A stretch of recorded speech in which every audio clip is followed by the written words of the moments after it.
Alright. So I talked to you yesterday about the polygraph, lie detector thing. My guy's here. He's just gonna verify your story, and we'll go from there. Okay? Drink some pop, try to get yourself awake. It's hard, I know. I had trouble getting out of bed. I finally dozed off probably an hour before I was supposed to, hour and a half before I was supposed to get up. But I tossed and turned all night, and I wasn't thinking about anything. I think I was thinking about I have to get back to work, you know, so I tossed and turned all night. Anyway, he'll be here in a few minutes. He's here, but he's over at his across the hall. He'll be right Do you back. know when the lady comes in for the medicine thing? Cause they... Yeah, when you get back, they'll be there. Okay. Yeah, she's in and out there all day.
Good morning. Good morning.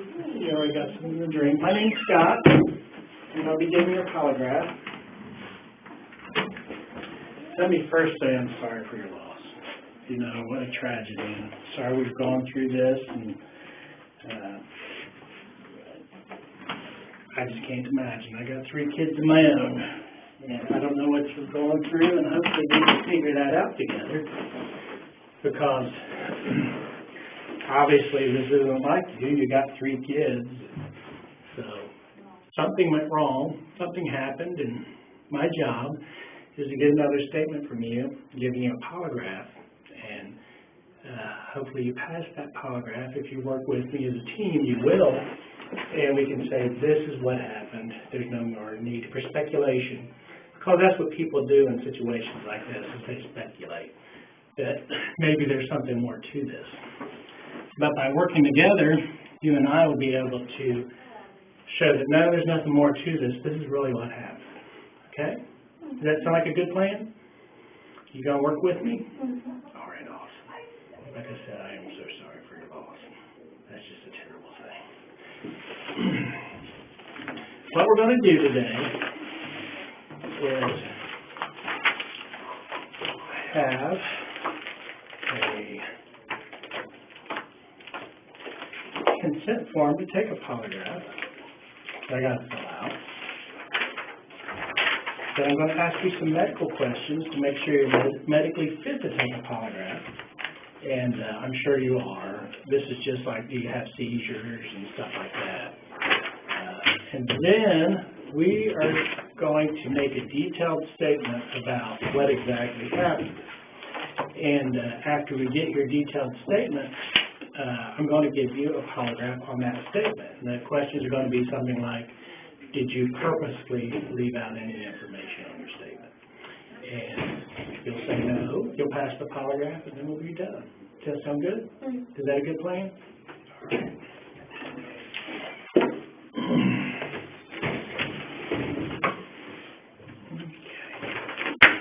What's your name? Brittany. How do you spell that? Brittany. And your last name? Last name Gosney. And, okay, it is the first of the month already. Time flies, isn't it? Mm-hmm.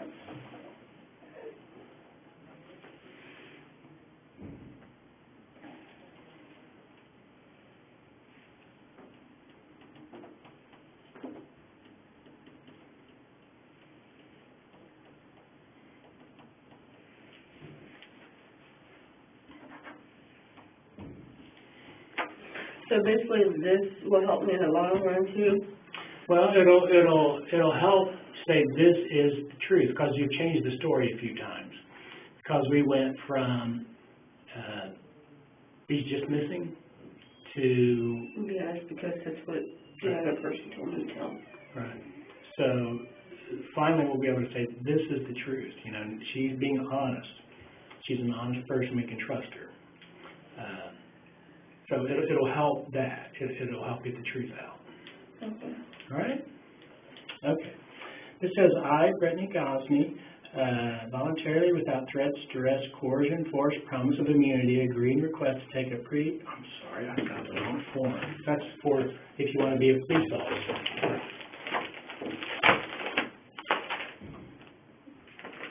This one.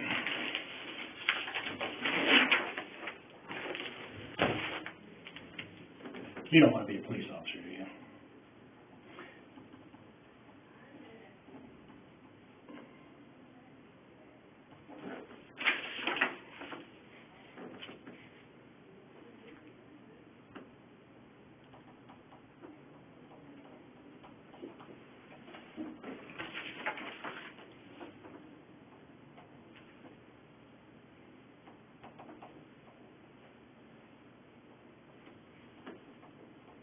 Okay.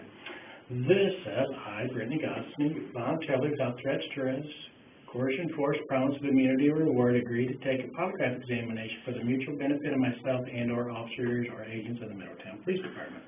I fully realize that I'm not required to take this examination, that you have the right to remain silent, that anything you say can and will be used against you in a court of law, that you have the right to consult with a lawyer before and during any questioning and have a lawyer present with you while you're being questioned, that if you cannot afford a lawyer, one will be appointed to you free before any questioning, and that you may stop talking to me or any other police officer anytime during questioning. Do you understand all of your rights as I have read them to you? Mm-hmm. Knowing these rights, do you wish to talk to me without having a lawyer present? Yeah. Says, I do hereby authorize the examiner to disclose both orally and in writing the examination results and opinions to the investigating officers, prosecutors, and/or agency requesting for investigation.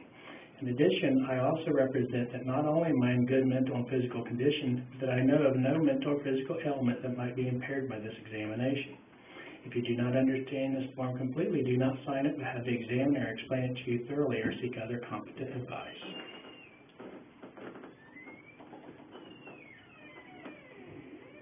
So basically what you said, no medical issues. Yeah, I'm just going to ask you some medical questions.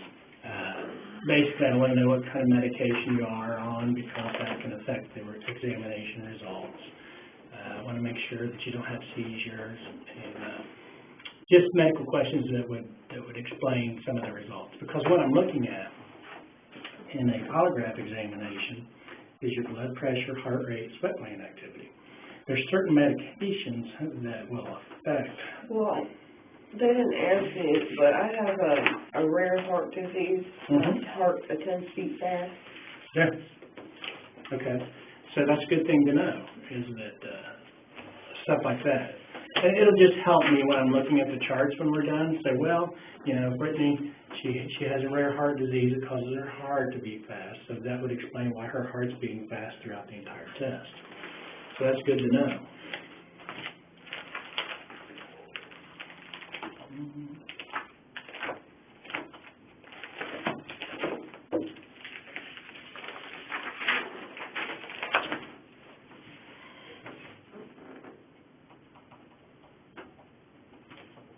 Can I spell last name again? Gosney. And what's your address? 507 Crawford Street.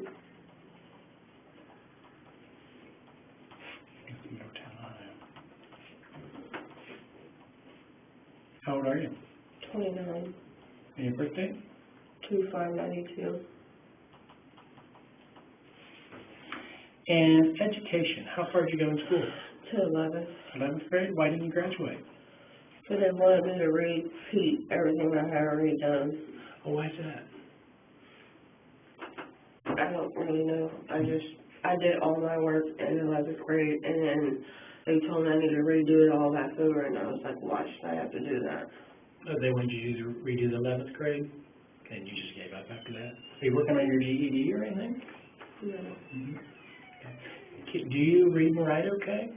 Do you have a disability there? Yes. Mm-hmm. What's your disability? I've had a learning disability since I was a kid. Mm-hmm. Some words I can't understand. Mm-hmm. If I say any words you don't understand, just make sure you say, Scott, my name's Scott. Say, Scott, I don't understand that. And I'll explain it to you, okay? Okay. Because it's really important when we're There's like a lot of questions I don't understand. I try to ask to figure out what you're trying to ask me. Right. Yeah. Don't be afraid ever while we're working together, because we got to be a team. Don't be afraid ever to stop me and ask me to clarify something, okay? Okay. All right. Now, you seem to be able to, I'm communicating with you very well today. So you seem like you're pretty smart, right? Mm-hmm. Okay. All right. I used to do cashier when I was for a living. Mm-hmm. So. How'd you like that? It was fun. Mm-hmm. Okay. Are you working anywhere now? No. But you were a cashier. How long ago did you work?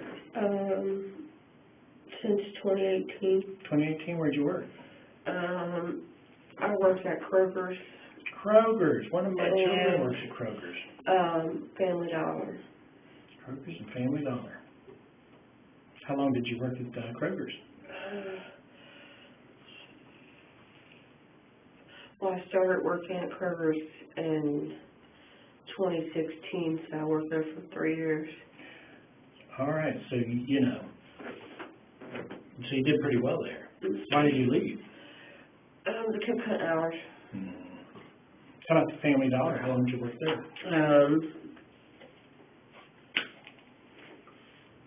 I want to say 3-4 months. Why didn't you like that? The manager was sexual talking to me, sexual following me, showing up at my house. Oh, seriously? Yes. You just left then? Yes. They didn't want to do nothing about it, so I just quit. Are you married? No. Okay. How many children you got? You got 3? I have 4 originally. Well, tell me about that. I was raped when I was a kid, and I got pregnant, and I found my rights to the state. So you gave up one child then? Well, they told me I would be my best insurance since I was so young. How old were you? 12. Oh my gosh. You've had a kind of a tragic life. Okay, so you had a child when you were 12, and then you had 3 children. What are your children's names? You had 3 other children. My other 3 kids? And James. And James. And is James the oldest? No, he's the baby. Oh, he's the baby. Okay, and then who's the oldest? How old is she? Get ready to be 10, so she's 9. 9? And then is? 7. And then James was 6, right? Yes. Okay. And then the child that you gave up, I didn't give her up till she was a year and a half, so. Oh, so what was her name? Because you named her and everything. Yes, her name.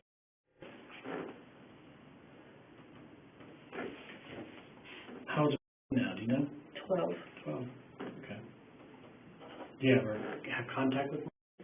I tried to, but like they upload pictures on Facebook, and How did you get? What was that process? Well, when I was in I was in a group home. Then I went to like individual foster homes. Well, I was working, coming home, and taking care of the baby, and going to school all at the same time. Right. And they just told me that I'm too young to even understand how to even take care of a child. Right. So I'm still a child myself, so how am I supposed to take care of another child? And they seen that I was trying my best. Right. But they just broke it down to me and explained, like, you're not going to be able to do this. And so then I signed her over for an open adoption. So that way I would be able to see her still, get pictures, and I've still got nothing.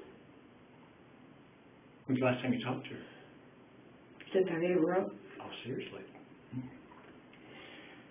I bet that was difficult. Have you ever had a polygraph operation before? No, I've never been in trouble ever. Polygraph examination. Yeah, that's what the detective said. Detective Hoover said you've never been in trouble before. This is baffling how something like this happens, and that's what we're going to try to figure out together, is how something like this happened.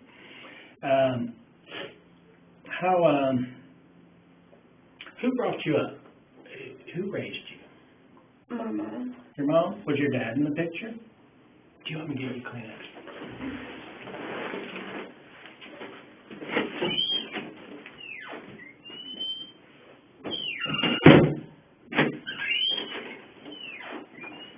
Thank you. My mom was the one that raised me. What's her name? Betty. Gosney? Yes. My dad was there. Well, they were married, and then I don't know how they got the divorce or whatever, but they got a divorce. But they were still married when they had us, me and my 2 sisters. You got 2 sisters? Yes. What are their names? Lisa and Heather. Where are you in the birth order? Like you the middle child, yes, oldest, middle? middle. Okay. And they could even say, I would never hurt my kids. Yeah, but something went wrong, and that's what we're gonna figure out, right? So you're a middle child, your mother raised you. Who do you think had the biggest influence in your life as far as teaching you the difference between right and wrong? Well, my mom had me with my stepdad, Mm-hmm. and I don't know what happened, but I got put in the States. Well, I was with my stepmom, my real mom and my stepdad, and then she gave me up and signed me over to my dad and my stepmom. Okay. What's your dad's name? Charles Gosney. Okay. How old were you when that happened?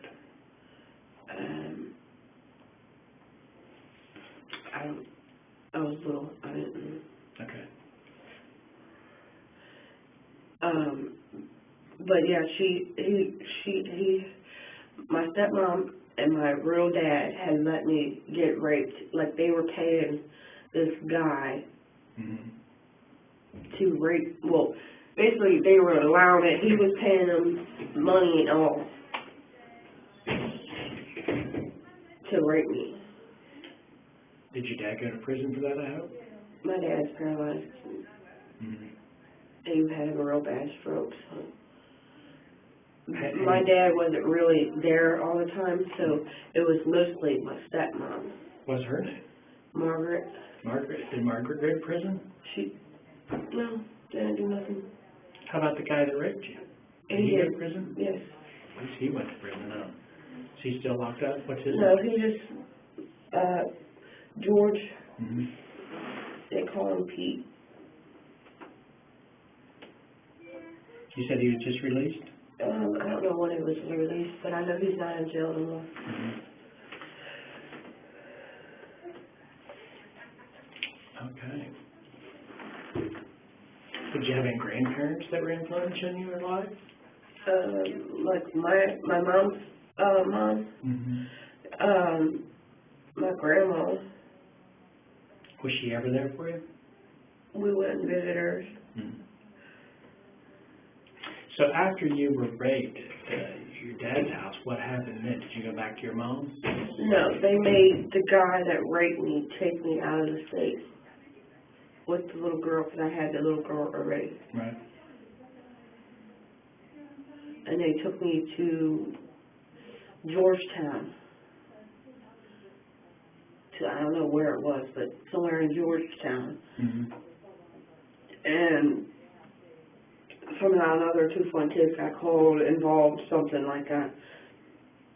So they came looking for me because they went to the house, asked where I was at. Who's they? My stepmom and my real dad, but my real dad wasn't there. So, Right. and he told them he didn't really know what was even going on Mm-hmm. because he was always gone. Right. But they went to Georgetown and picked me up. Mm-hmm. I got a phone call. They told me to run. Where am I running to? I know nothing around here. Where am I going to? Right. And I was like, it's better for me to just stay here, deal with whatever.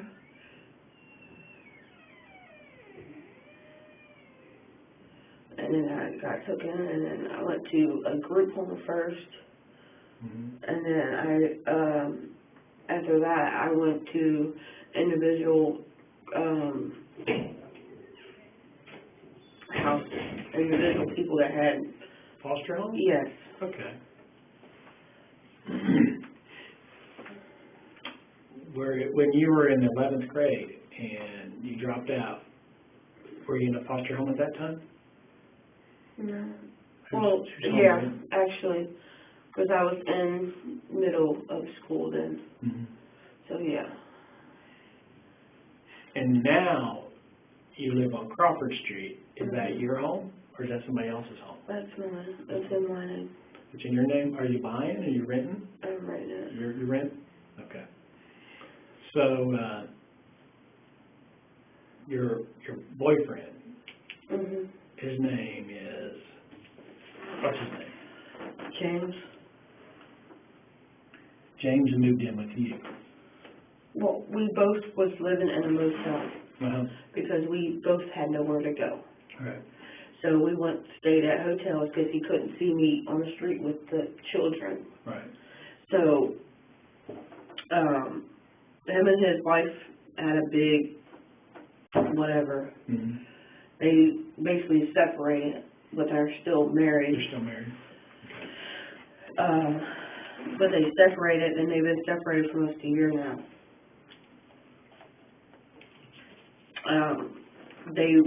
His wife was accusing me and him of doing stuff that we wasn't doing. Mm-hmm.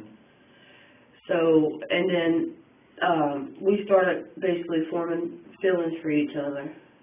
And that's where it started off at. Well, he had took me to the hospital because with my anxiety that I have, Mm-hmm. I had a real bad panic attack. Like, I couldn't sleep, I couldn't go back to sleep, I couldn't do nothing. Right. And my heart rate was just off the charts. Mm-hmm. And I had no choice but to go to the emergency room. And he had went with me instead of my actual boyfriend at that time going with me. Okay. So he kind of stepped in and helped you out through this difficult time. Yes. Right. Okay. Your physical condition right now, would you say you're in poor, fair, or good physical condition? Like, Your health, your overall health. good. Good. I mean, I'm all with the shots. All right.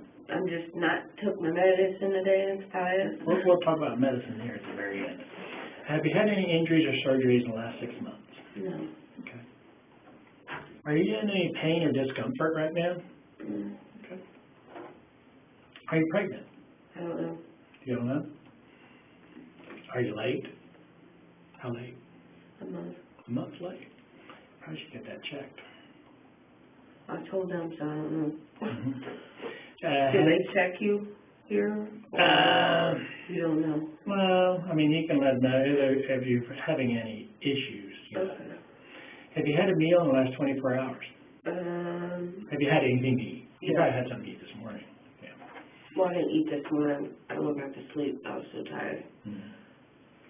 How'd you sleep last night? Poor, fair, or good? Poor. Poor. How many hours of sleep did you get? I don't even know. I don't even know how long. I don't even know when I got put in there, so. Yeah. Did you sleep some? Yes. You seem, like I said, you're not falling asleep on me, so you seem like you're a little rested. Have you been a patient in a mental hospital? No. No. Are you seeing a psychiatrist or psychologist? What's that? A therapist. No. Oh, very good. See, that's exactly what you're supposed to do, is if you don't understand anything, ask me. Okay. Do you have a heart condition? Yes. And do you take any medication for that? No. Okay. Besides your heart beating fast, is there any other issue? I have asthma, that's about it. Okay, so you have asthma. Do you have an inhaler? Yes. Do you have high or low blood pressure? No. Do you have seizures? No. Back problems? What is it? Back problems with your back? No. Okay. Hearing problems? Sometimes I can't hear or hear anything. Well, tell me about that. Well, a lot of times anymore I have to ask somebody, like, they're sitting, like, right next to me. I'm like, what did you say? Mm-hmm. I don't know if I've never had my hearing tested, checked out, nothing. But I feel like I'm going deaf some. Okay. Do you think you're zoning out or there's an actual hearing problem? You don't know. I don't. Okay.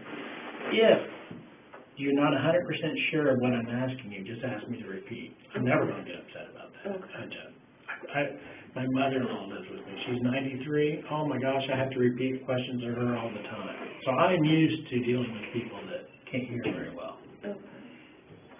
Are you a smoker? Yes. Have you had any alcohol in the last 24 hours? Alcohol. Don't do alcohol.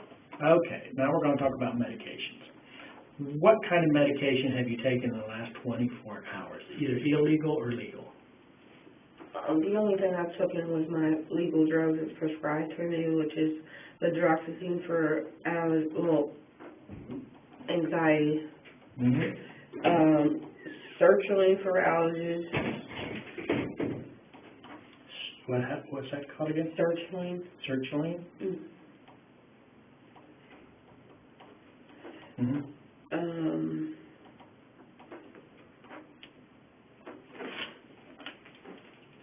Sorry, I'm trying to remember my meds, 'cause Uh-huh. it's hard to remember. I take a lot of meds. I take stomach pills. I don't know the name of them. Mm-hmm. I take Singulair for breathing while I'm sleeping, Mm-hmm. and another anxiety nighttime med.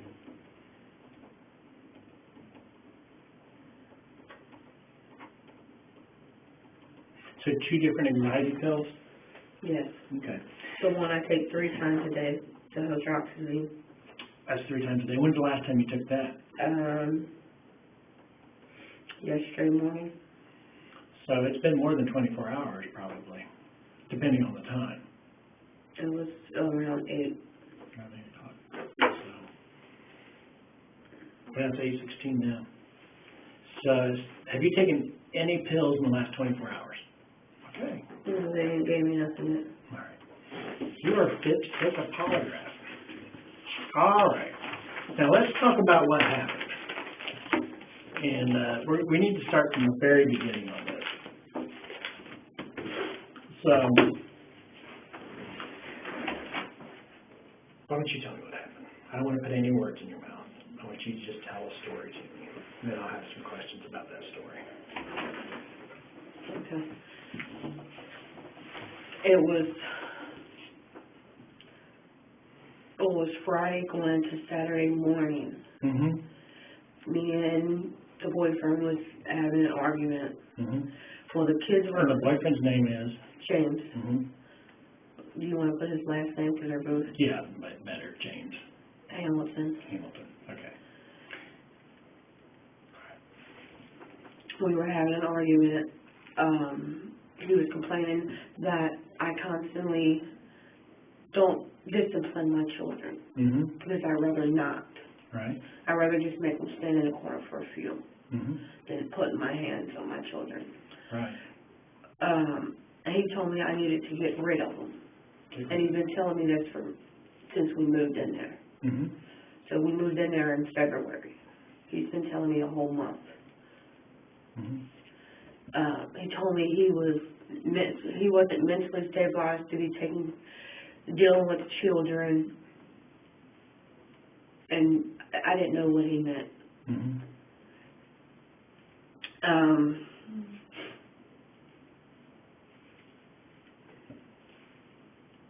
But yeah, he had told me to get rid of them. Mm-hmm.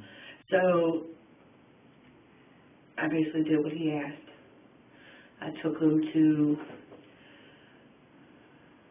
what was it I told, Rush Run? Rush Run, yeah. Rush Run Lake. Mm-hmm. Well, he told me Rush Run, so that's what I typed in my GPS. Mm-hmm. Well, then I had called him and said, I'm lost. Mm-hmm. What am I supposed to do? I'm fixing to come back home. Right. Well, he said, just come back home twice to me. Mm-hmm. Well, I said, you're insisting on me getting rid of them, so that's what I'm going to do for you. Right. Because he said if I didn't do it, he was going to do it. Right.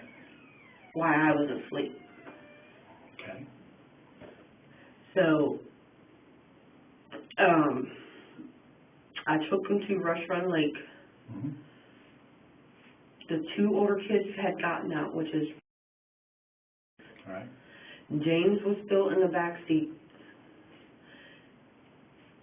Mm-hmm. acting like he was asleep, and he wasn't. All right. I took him out, set him on the ground. He stood up, Mm-hmm. and he kept trying to get back in the van because the doors slide, and you just pull the door handle Uh-huh. to get in. He kept trying to get back in the van. The doors automatically lock. Mm-hmm. So I didn't see.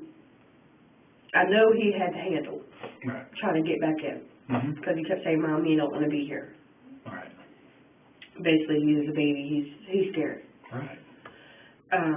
No, I did not want to take him nowhere, Mm-hmm. but he was insisting nonstop. When you say he was insisting nonstop, we're talking about James Hamilton. Yes. Okay.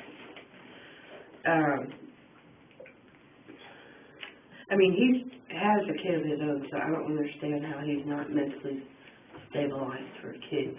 Okay. Yeah. But anyways, I told them to go towards the bathroom, so I didn't run them over, none of that. Right. So I knew where they were at, and I knew they were safe.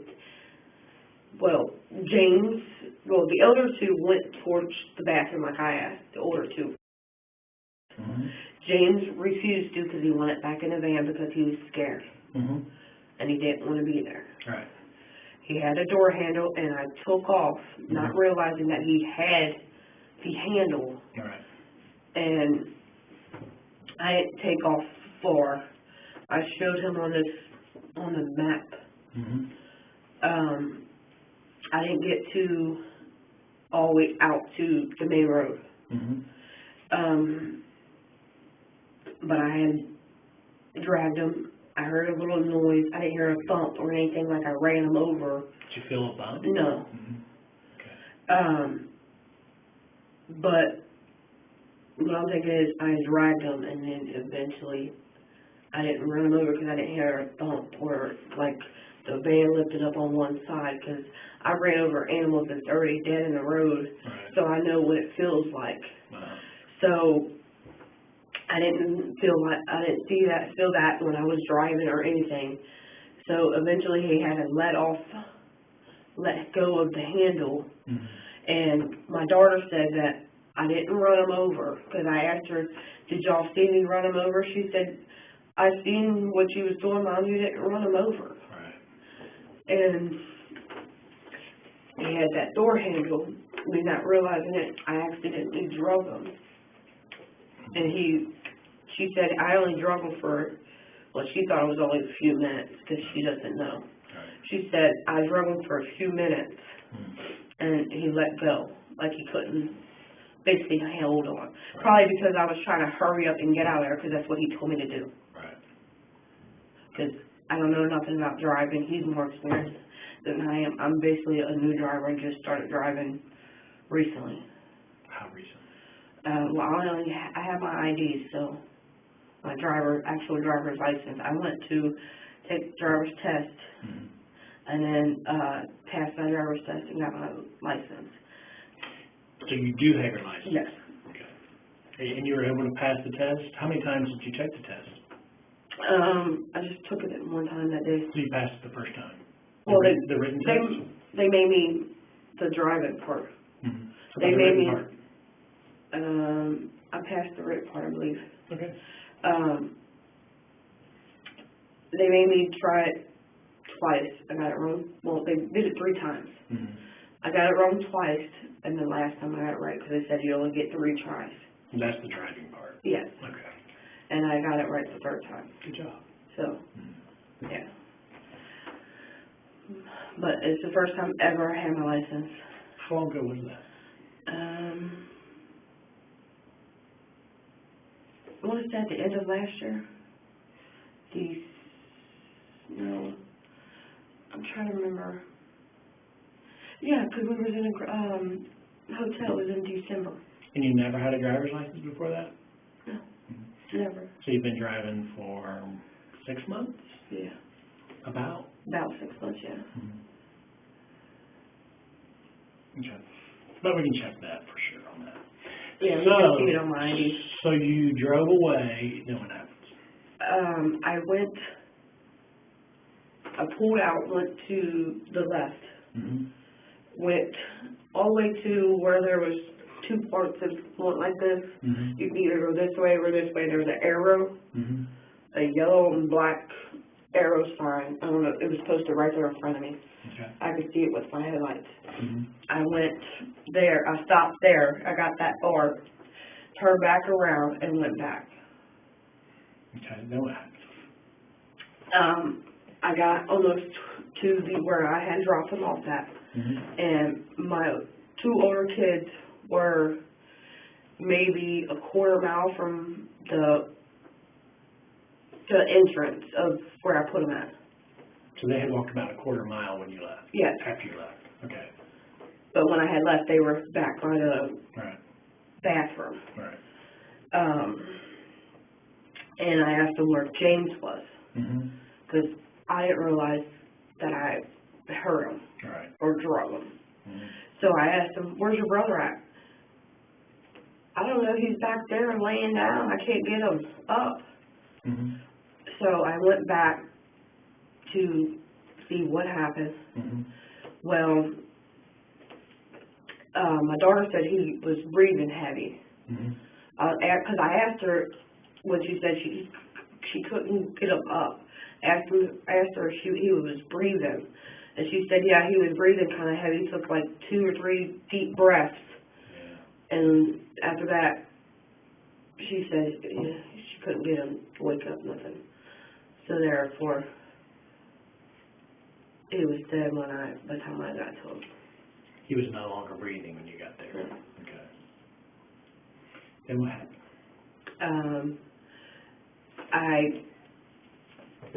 Before I got to James, I made the other 2 get back in the van. Uh-huh. Then I went and got James Mm-hmm.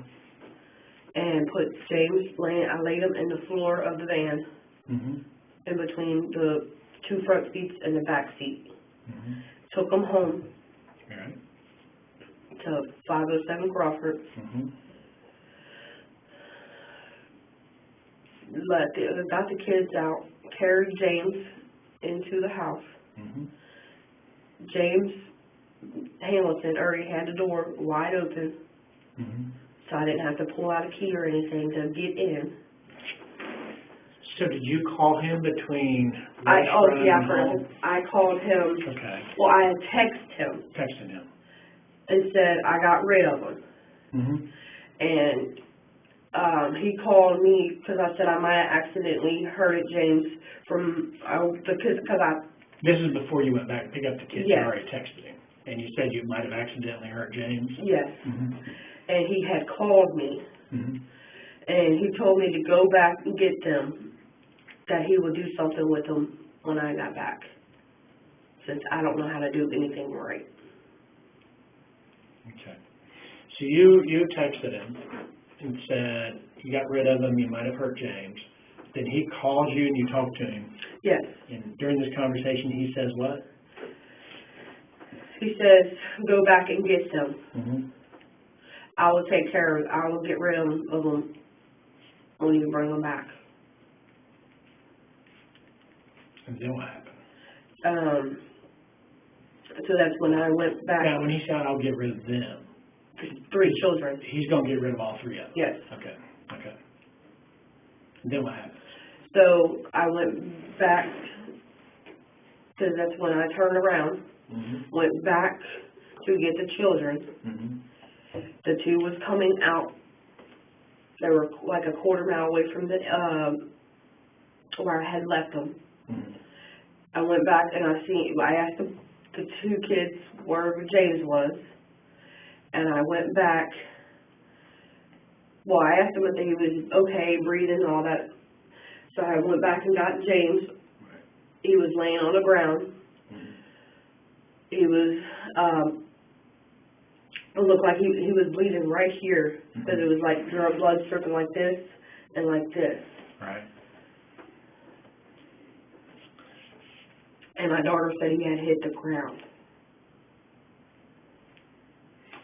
Now, just a question, because this is 3 a.m. in the morning. About? Yeah. Are there any lights there? Are there parking lot lights? No, there was no lights. I remember seeing a shadow of an animal over. Because I'm wondering how your daughter could see exactly what happened. My headlights. Because your headlights? Yes. And you think it illuminated enough where she could clearly see what was going on? Okay. All right. Okay, so... Well, I'm sure they said they were going to question and talk to the kids too, so... Right. So, you get back home, and you had James laying on the floor. you carried James into the house. Where did you put him? I laid him, the first room when we walk in the door, Mm-hmm. I laid him on the floor. The two children wasn't crying or anything. They were more shook up than anything. Yeah. So they just went and grabbed their toys out the closet Mm-hmm. and sat down and was watching TV and playing with the toys. James Hamilton took James upstairs Mm-hmm. to his bedroom, laid him in front of the side window, and it's, if you go upstairs, there's a straight ahead Mm-hmm. as soon as you go up the steps. Mm-hmm. Laid him by the side window. I told him we need to tell somebody, not just let him lay there. Mm-hmm. Because I've watched the Law and Order shows and all of that. Right. And I knew it wasn't right just to leave him laying up there. Right. Well, he had took him up there.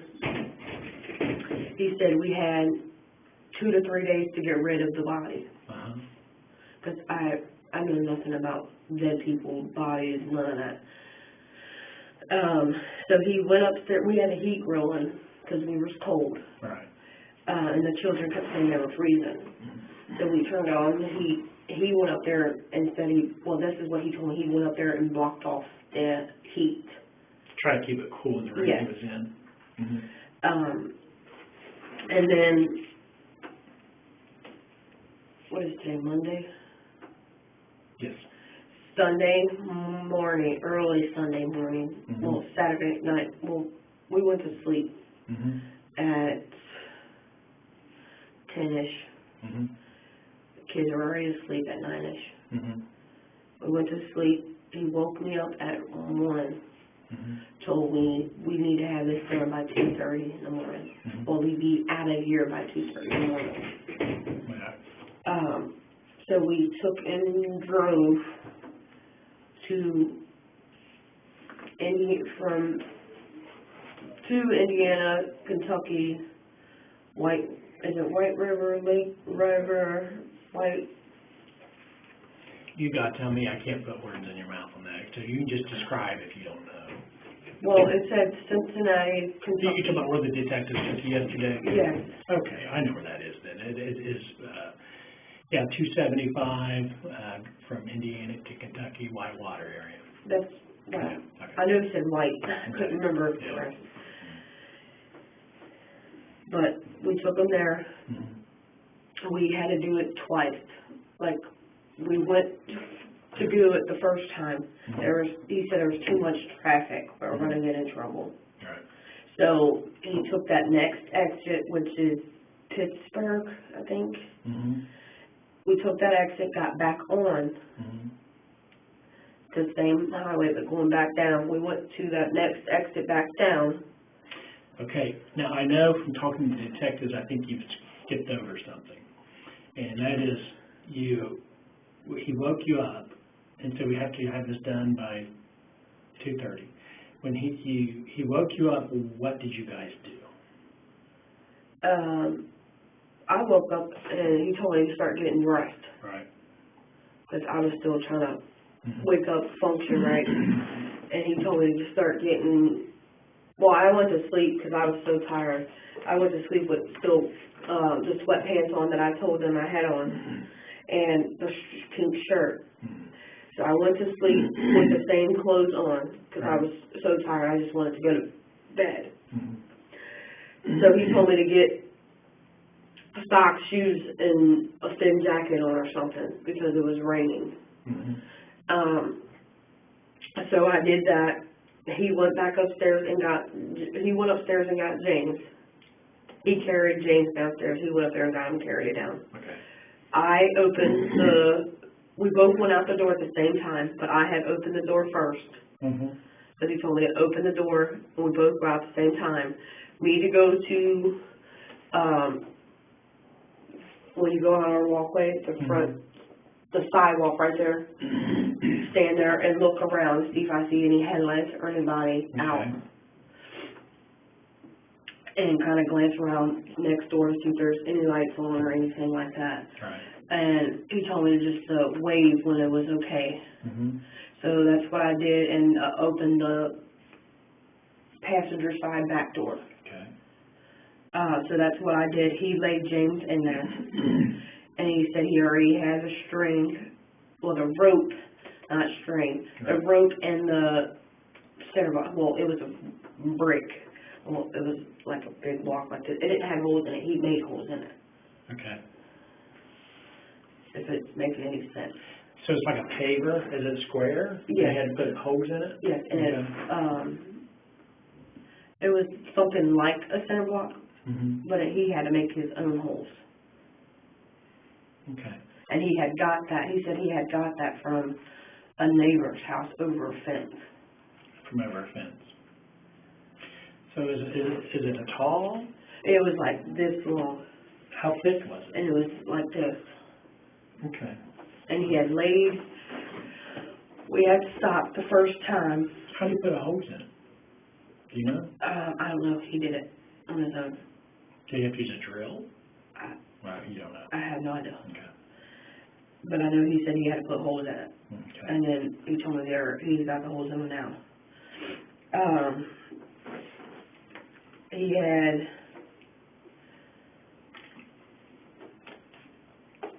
see, I'm losing track. Where was I? Okay, you made sure the coast was clear. You waved him out to the van. Trying to open the van door. Opened the van door. We took off. We went straight down to Logan Street. Mm-hmm. Went left on Logan. Mm-hmm. Went straight down to the Interpass. We went this way. Once he made sure the traffic was clear to hit the Cincinnati exit. When were the ropes and the cinder block attached to James? That's what I'm trying to get to. Okay, I'm sorry. Because he's the one that did that. I didn't do that. Right. He went to, Catering Hospital right here. It says Dayton, Cincinnati before the highway. Or It's still in Middletown, right? Yes. Yes. We went to, it said Cincinnati. We went that, we took that, I don't know what it's called. Were you on I-75? Yeah, we took Cincinnati. I know that for a fact. Okay. All right. We took Cincinnati, and he went straight to Indiana. Mm-hmm. And then from Indiana, he went to, it said Cincinnati, Kentucky bypass. He took the Kentucky bypass. Mm-hmm. And then, once we got to the bridge, Mm-hmm. the bridge, we tried the first time. Oh no, actually, before that, went back. Before that, he had stopped, he stopped once, I don't know how far it was, Mm-hmm. and he turned off the headlights, everything, like he shut the whole van down. He went back there, I was just sitting in the front seat, because I don't know nothing about getting rid of bodies, none of that. Right. He had put the center block, or he made the center block, basically, put that on James's chest. It was like from here to, like, part of his leg. Uh-huh. Well, it wasn't all the way up on his chest, it was like where his boobs were. Right. And he had this rope that he got for work use, Mm-hmm. and was using it to wrap the James and the center block, Right. to hold tack. Mm-hmm. Because I can't tie worth of crap, Yeah. and I wouldn't have done it anyway, because I don't know how to do none of that. Right. And once again, I didn't want to just get rid of the body. I wanted to call somebody. Right. I wanted to do what I thought was best. Mm-hmm. And he kept on insisting to get rid of the body because he had bruises from James punching him everywhere. Oh, okay. But if he didn't have the bruises on him, and he didn't want to go to jail for the bruises or be in trouble for the bruises on the kid, I would have called and reported it right then and there when it happened. Mm-hmm. But he insisted on not reporting it because he had bruises. Right. Okay. that I did not do. Okay. Because like I said, I'd rather make them stand in the corner than put my hands on them. Right. So, James wraps the cinder block around James's chest, body, and then what happens? Well, it took him a minute to get it all however he had it needed to be done. Mm-hmm. So, after that, he got back in the driver's seat, Mm-hmm. took off, went to go head towards the bridge. Mm-hmm. Well, he was looking around, looking. I'm so sorry, I'm going to turn this off. This should be off. Okay, it's off now. Anyways, he went we was going to do it the first time. Mm-hmm. I wasn't going to help him to get rid of the body or anything, but he said, you have to help me. Right. Because he was the weight from him dying, dead, and the brick, he couldn't do it on his own. Who's driving me? James. Okay. I don't know my ways about nothing, so. Right. He said it wasn't advised for me to drive anywhere, and I was like, I don't know where I'm doing nothing, so. Mm-hmm. He drove the van, even after he stopped Mm-hmm.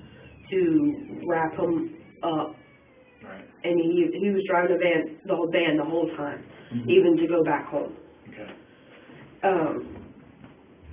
We had stopped to wrap the body up. Mm-hmm.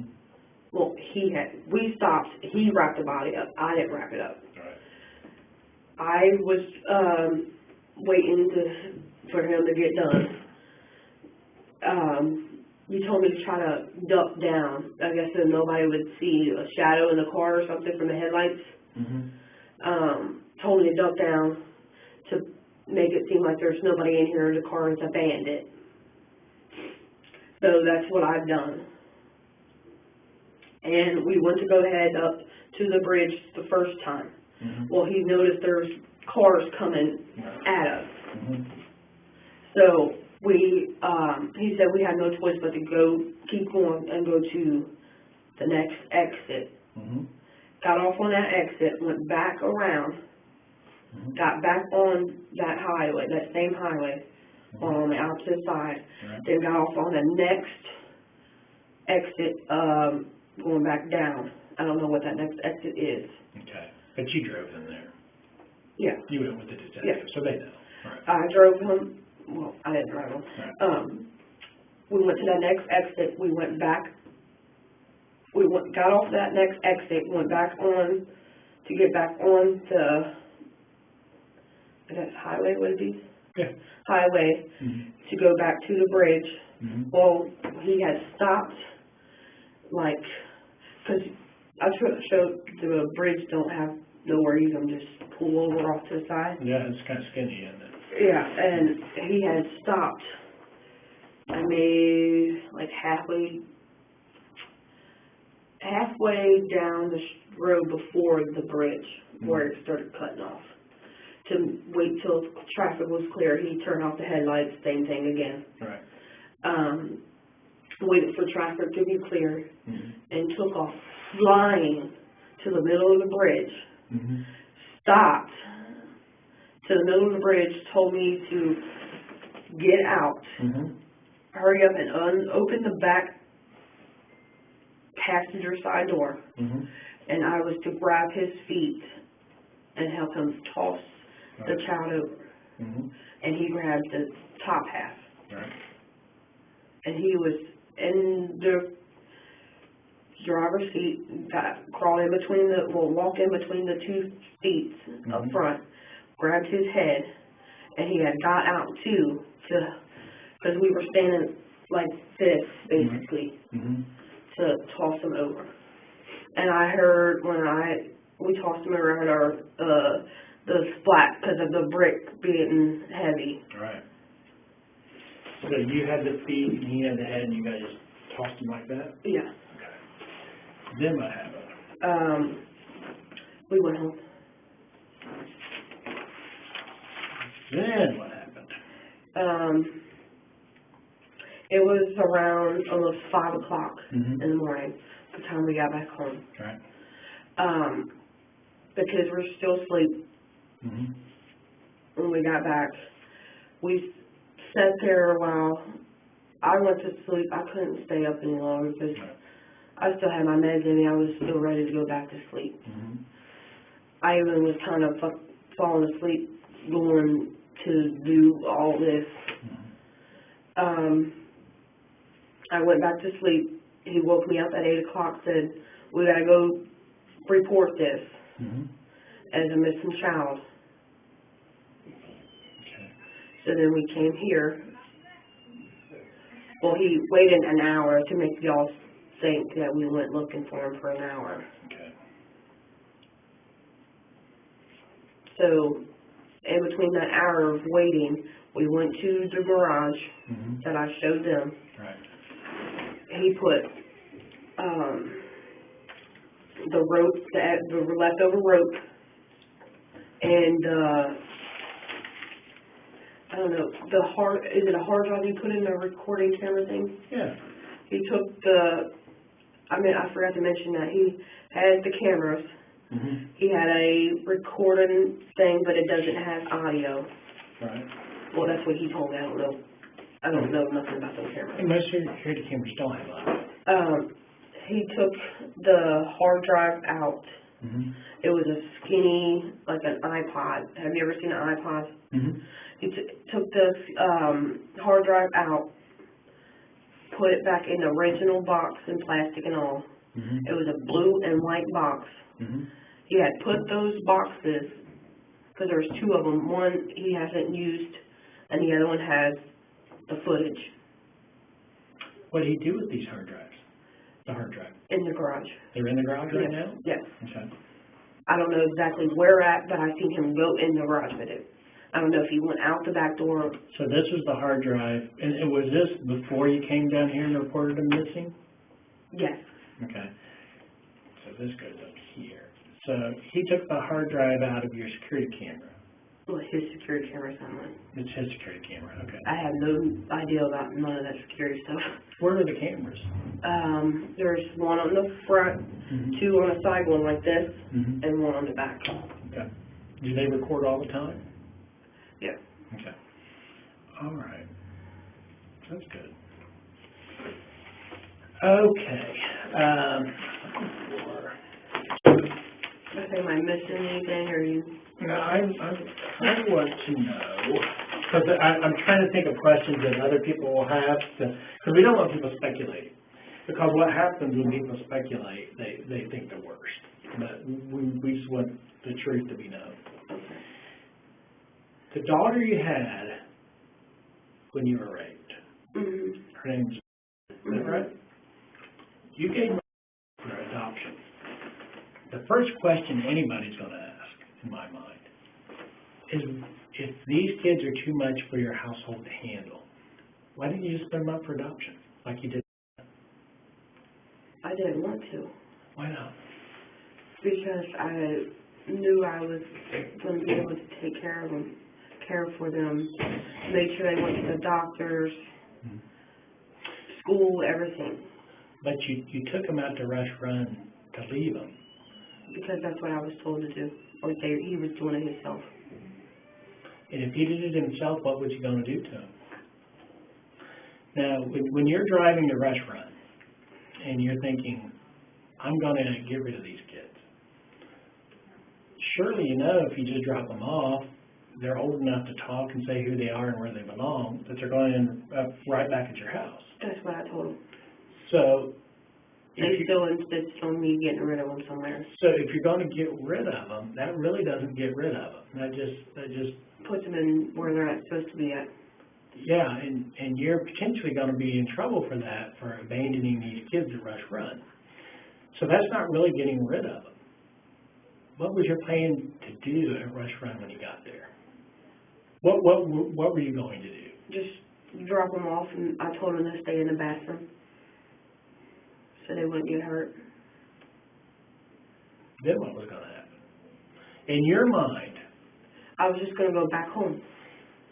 but these kids weren't just going to disappear. Well, basically, I was going to abandon them. Okay, so, And I didn't want to do that.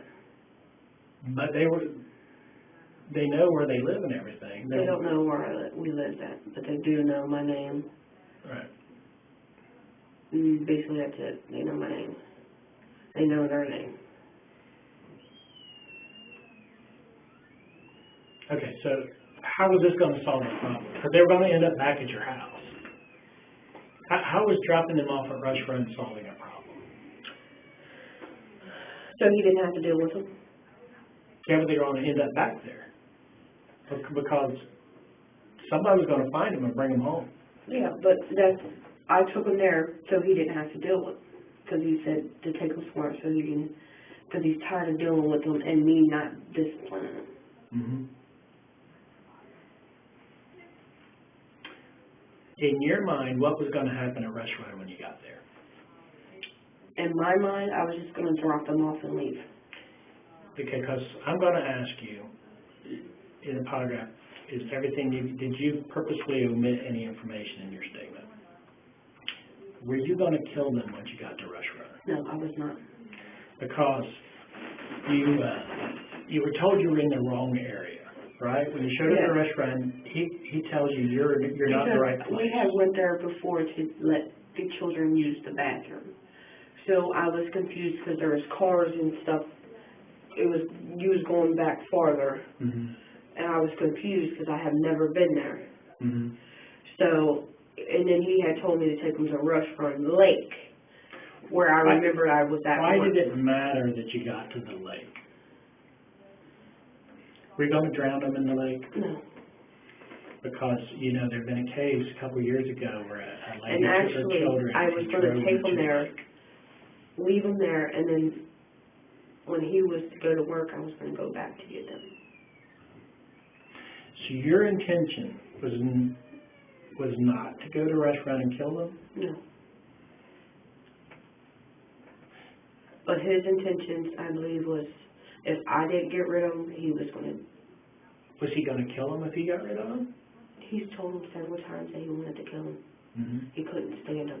Do you think he thought you were going to kill them? What did he think you were going to do at Rush Run? He didn't think I was going to do any of it. Mm-hmm. And that's exactly what he told me. He didn't think I was going to take them and drop them off. He thought I was just going to take them, show them, and come back.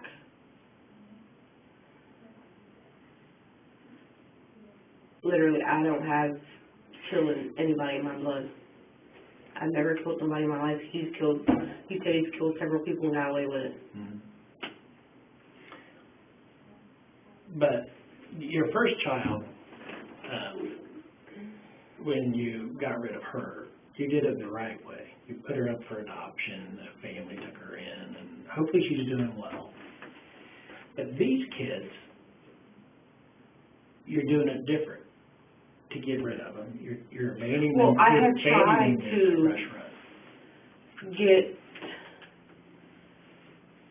recently, when we was in the hotel, mm-hmm. he had done the same issue, like you need to get rid of these kids or do something with them. I just sat there. Yeah. Ignored him. Right. And he was like, either you get rid of them, I get rid of them, I go to jail, I don't care. Mm-hmm. I've been to jail, I know how it works. Right. I'm ready to rest my neck or be dead. Exact words he said. Mm-hmm. This is when you were living in the motel? Mm-hmm. Okay. And he's been saying it ever since. Okay. So why didn't you just put these kids up for adoption or put them in foster care, have a family member take them? Since he's been saying that for a year now? No, it was a couple months. He's been saying this for a couple months? Yes. How long have you been living on Crawford Street? We just moved in there February. Okay. So, if you're going to get rid of these kids, why not do it a different way? I was going to take them I was told that you can take them to the fire station, the mm-hmm. local fire station, and drop them off. They will be safe there. That would have been a good plan. Yeah. But when I had called around, they told me I couldn't do that. That's still abandoning my children. Well, it would have been preferable than taking them to the middle of nowhere and dropping them off. It would have been a cry for help, but you chose to do it this way. Yeah, that's because they told me I couldn't just take them there and drop them off. Who told you that? He did. Because I looked it up on the website, where can you take your children where they will be safe and you will not get in trouble for it. Mm-hmm. And it said your local fire station. So why didn't you do it that way? Because I listened to what he said, you couldn't do it. But online it said you could. Right.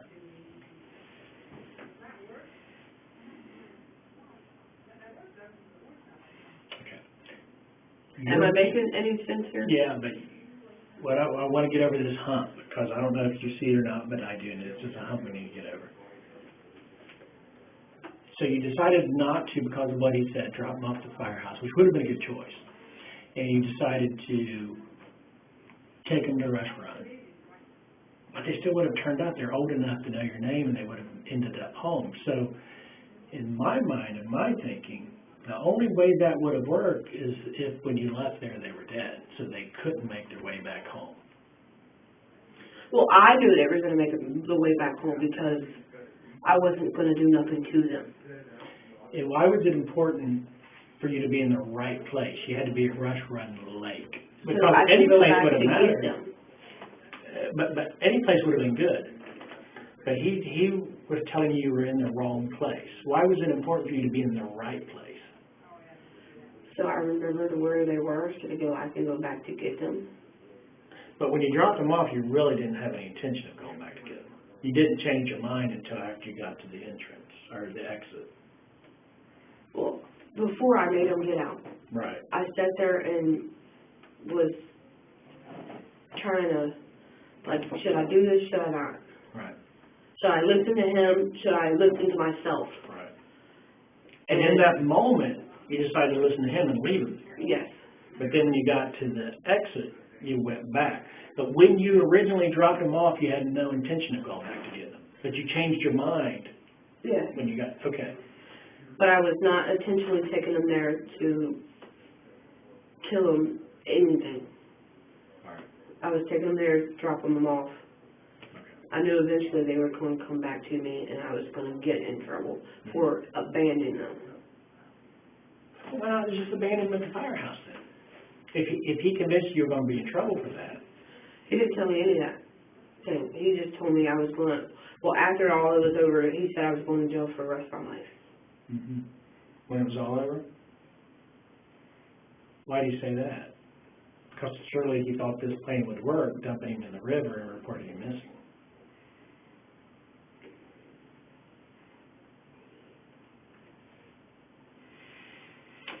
All right. So, your statement is that Friday or Saturday morning, James, for 2 months since you've been living at the motel, has been wanting you to get rid of the kids. And if you don't get rid of them, he's going to.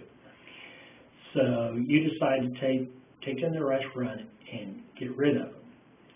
But in your mind, getting rid of them means what? Just dropping them off. Just dropping them off. Yeah. And, Not harming them, nothing. but you understand that's really not getting rid of them. Not permanently, anyway. They're going to make their way back I home. knew they would make their way back home. Okay. So when you dropped them off, James wouldn't get out of the vehicle because he was pretending like he was sleeping. Because he didn't want to. Right. So you pick him up. Am I okay to drink? Yeah. You set him down. He wants to get back in the van. He says, "Mom, I don't want to be here." Is that right? Yes. And he's holding on to the door. You take off. He falls to the ground, hits his head when he falls. You get to the exit of the park, change your mind, go back. The kids have already walked a quarter mile towards you as they're walking towards the entrance. Mm-hmm. You pick them up, say, "Where's James?" James is heavy breathing. You go back for James. He's not breathing. He's clearly dead. Mm-hmm. You put him in the vehicle. You drive home, and Oh, first, before you turned around and went back, you texted him and said that you got rid of the kids. Mm-hmm. But then after you you said that James was hurt. James might be hurt. Right. But then after you texted him, you changed your mind, turned around, and went back. Mm-hmm. Okay. Oh, no, he told you twice, go back and get the kids. Mm-hmm. Because he said, I don't know what I'm doing. I don't know how to do nothing right. So you didn't change your mind. He told you to go back. Yeah. Okay, so you were going to leave him, but he told you to go back because you can't do it right. All right.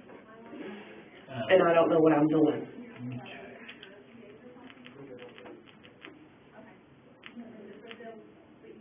So I'm guessing in his eyes, he was hoping that I was just going to get rid of him, kill him, all that. But I did not. Had you guys talked about it at No. the house before you took him to the restaurant? No. Well, clearly you did because he said you were in the wrong place, so he knew where you were planning on taking him. No, he told me just to take him to the restaurant. And do what with them? What did he want you to do to them? Just take him there.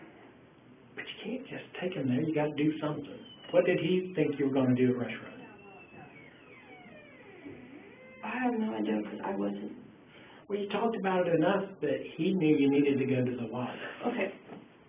Before this helps with the story. Way before this, he had bought the rope and all that. He had tied up all three of my children, stuck dirty underwears in their mouth, tied their mouth up too with the underwear and whose dirty underwear? the children's, Uh-huh. and put them upstairs in the closet. Mm-hmm. I told him he doesn't need to do that. Leave him alone. Right. Well, he still insisted on, I'm done with these kids, basically trying to, I'm good if they kill them. Mm-hmm. Isn't that what you do they're going to die eventually once you wrap them, tie them up to where they can't move and breathe, right? Mm-hmm. Did you cover their noses up too? No. Mm-hmm. Just put the children's own underwear in their mouth. Mm-hmm. And tied a rope to try to help keep I'm guessing the underwear in their mouth. Right. And he had took them upstairs and put them in the closet in the daughter's room. Mm-hmm. Well, I wanted to go back up there to take the rope off and all that. Mm-hmm. He told me if I was to go up there and take the rope off of them, he was leaving and taking all of them and getting rid of them. Mm-hmm. How long were they up there? Well, he had kept going up there because James, the little boy, kept taking the rope off his, somehow taking the rope off his mouth and taking the the underwear out of his mouth. And kept moving around, yelling, Mom, Mom, Mom, please help me. Come, I got to use the bathroom. Well, I went to go upstairs. He jumped up and went up there. And I don't know what he did because I didn't go upstairs. Could you hear any ruckus or anything? I heard thumping, like a lot of, on the floor. Is that when James, the little boy, got all the bruises on him? Probably. Because when he had went upstairs. How long before Friday did that take place where he tied up all three kids and put them in the closet? Well, I said, I'm trying to give you the right when he did it. I said I did all this Friday into Saturday morning, right? So it was Friday night then. The same? Yes. Okay. It happened to be right before what we had was arguing, and then he got mad because I wasn't doing nothing, basically. Right. I was just sitting there ignoring him, and letting the children basically stand in the corner and do whatever they wanted. He had went and grabbed some rope that he had bought from the Walmart and started tying them up. Is that why he bought the rope, to tie them up? I don't know. He told me it was for work. What'd you do for a living? Electric. He's an electrician? So I don't know if he was maybe any junks here and there. So I don't know if he was using the rope to hold the junk down. I don't know. Right. But he had gotten the rope, and it set around for a little bit, like he left it laying on the floor. I was going to go hide it, but he wouldn't even move, leave, nothing. How often did he work? He was out for the whole week from being sick. Okay. So he missed he didn't work since the Friday before. Okay. If it's making any sense. And he was out that whole week. Right. So I had to deal with him the whole week. Well, I was also sick. I didn't want to deal with the children. Well, I didn't want to be beating on the children. I wanted to just like, hey, you guys can't be doing that. If you're in trouble, then you can get in the corner. Right. Well, he insisted on not feeding them. I said they had to eat something, or they're going to die. I don't want my children to die. Well, he's like, I only want you to give them bread and bologna. And they're only allowed having water to drink. So, I done what he said. Even though before that, because remember I told you all of this started happening with getting rid of the kids when we was in the hotel. Right. He had So the house is in your name? Yes. What's your attraction to James? What was my what? Attraction to James, your boyfriend. You were able to get a place all by yourself, right? But you moved James. I couldn't afford it. I couldn't even afford the hotels. Do you love James? I did until I seen how he was acting towards my children. When did you stop loving him?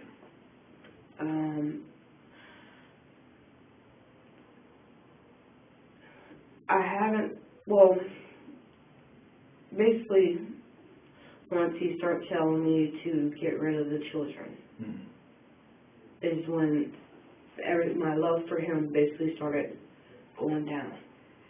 I was trying to get me and myself out of that predicament and go stay with my sisters. But I had they wouldn't let me. So at that time, I didn't know where to go, what to do. When did you call them? I talked to my sister Lisa a lot about everything that goes on. Because I need somebody to tell, somebody to help me, basically. Well, I don't know, not help me, but because I wasn't going to do nothing to them children, but I wanted to tell somebody. So I had the understanding from someone that knew more of right to wrong. Because I don't know how none of the law works, none of that. Like I said, I've never been in trouble, ever. It's not really about the law, it's just about being a loving mother, so... Yes, I didn't... So, you when you're thinking about kids, like, I don't think about, well, is it legal for me to do this to my children? I think more like, is it right for me to do this? Yeah. Well, I was talking to her about what was going on while we were constantly arguing. And it was constantly because kids wasn't listening, I wasn't disciplining. And I kept telling him over and over, they're kids. What do you expect children to do? They're not going to listen. I mean, the only thing you can do is make them stand in the corner. Mhm. And I told him, he's like, well, you can spank them, just don't leave a mark. And I looked at him, I'd rather not spank my children. I do not want to leave no marks on my children. Right. I'd rather just stand them in the corner because that don't leave marks. Right? Mhm. Yeah, you're right. So, at the motels when you start complaining about the kids, Mm-hmm. and the house that you got is in your name, how did you get that house? Well, I had, with the stimulus checks, Mm-hmm. I had saved up between that and my son has SSI. Mm-hmm. Does. Yes, he has SSI because he's ADHD. Mm-hmm. He has a learning disability. Some of his words you cannot understand. Mm-hmm. So, like, you have to ask him several times of what he's saying because Right. you can't understand it. Well, I had applied for all three of them SSI because none of them, they had all three had learning disabilities. Okay. And I was told by the doctor, Mm-hmm. the ADHD doctor that prescribes the medication, like, because I told her I need some type of help, assistance, something besides food stamps so I can pay for a living for me and my children's roof over our head. Right. And she told me I can get SSI for them. Okay. So that's what I was doing. I started the process with first, Mm-hmm. and then after that I did the other two. Right. And I got approved. He went to the medical doctors that they have you do before you get approved for the SSI. Okay. I took him to the doctor. Mm-hmm. They did the testing, however they did it. I sat out in the waiting room. Mm-hmm. After they asked me what they had to ask me, I sat out in the waiting room while they did whatever to examine to see if he had disability or not or stuff like that. Well, I had applied for the SSI, did the appointments and all that, got approved not too long ago for it. Mm-hmm. Well, they owed me still back pay, Mm-hmm. but with him working, he was paying the motel and whatever else. Okay. I had the money. I was saving the money from the SSI Mm-hmm. to get me and my children our own place. Right. And basically, I was trying to get away from him, but he just insisted on going to. That he was going to help me Right. pay the bills. Mm-hmm. So that's my intention. What I thought he was just going to do was Right. help me pay the bill, like a roommate type ordeal. You weren't romantically We involved? we still were romantically involved, Right. but I was trying to like give each other a break, if you get what I'm saying, Mm-hmm. to see maybe if that would help our relationship better. So I was saving up money to get us, me and my children, a place to live between the SSI and the stimulus pay Right. that I had got. So I was saving up that money to get us our own place and to make sure we had enough for the rent and maybe half a deposit Mm-hmm. and to get the water and the electric on. Well, the electric is on in his name because he wouldn't allow me to get it in my name because he didn't want me to pay the $175 for the winter rule, whatever it is. Mm-hmm. I was just going to put everything in my name. Right. He insisted on he went ahead of me and put it in his name. Mm-hmm. I was going to put it in my name. But he beat you to it. Yes. Right. So that way, if I did tell him to get out, Mm-hmm. everything would be in my name. I wouldn't have to Right. worry Did about you ever tell him to get out? No.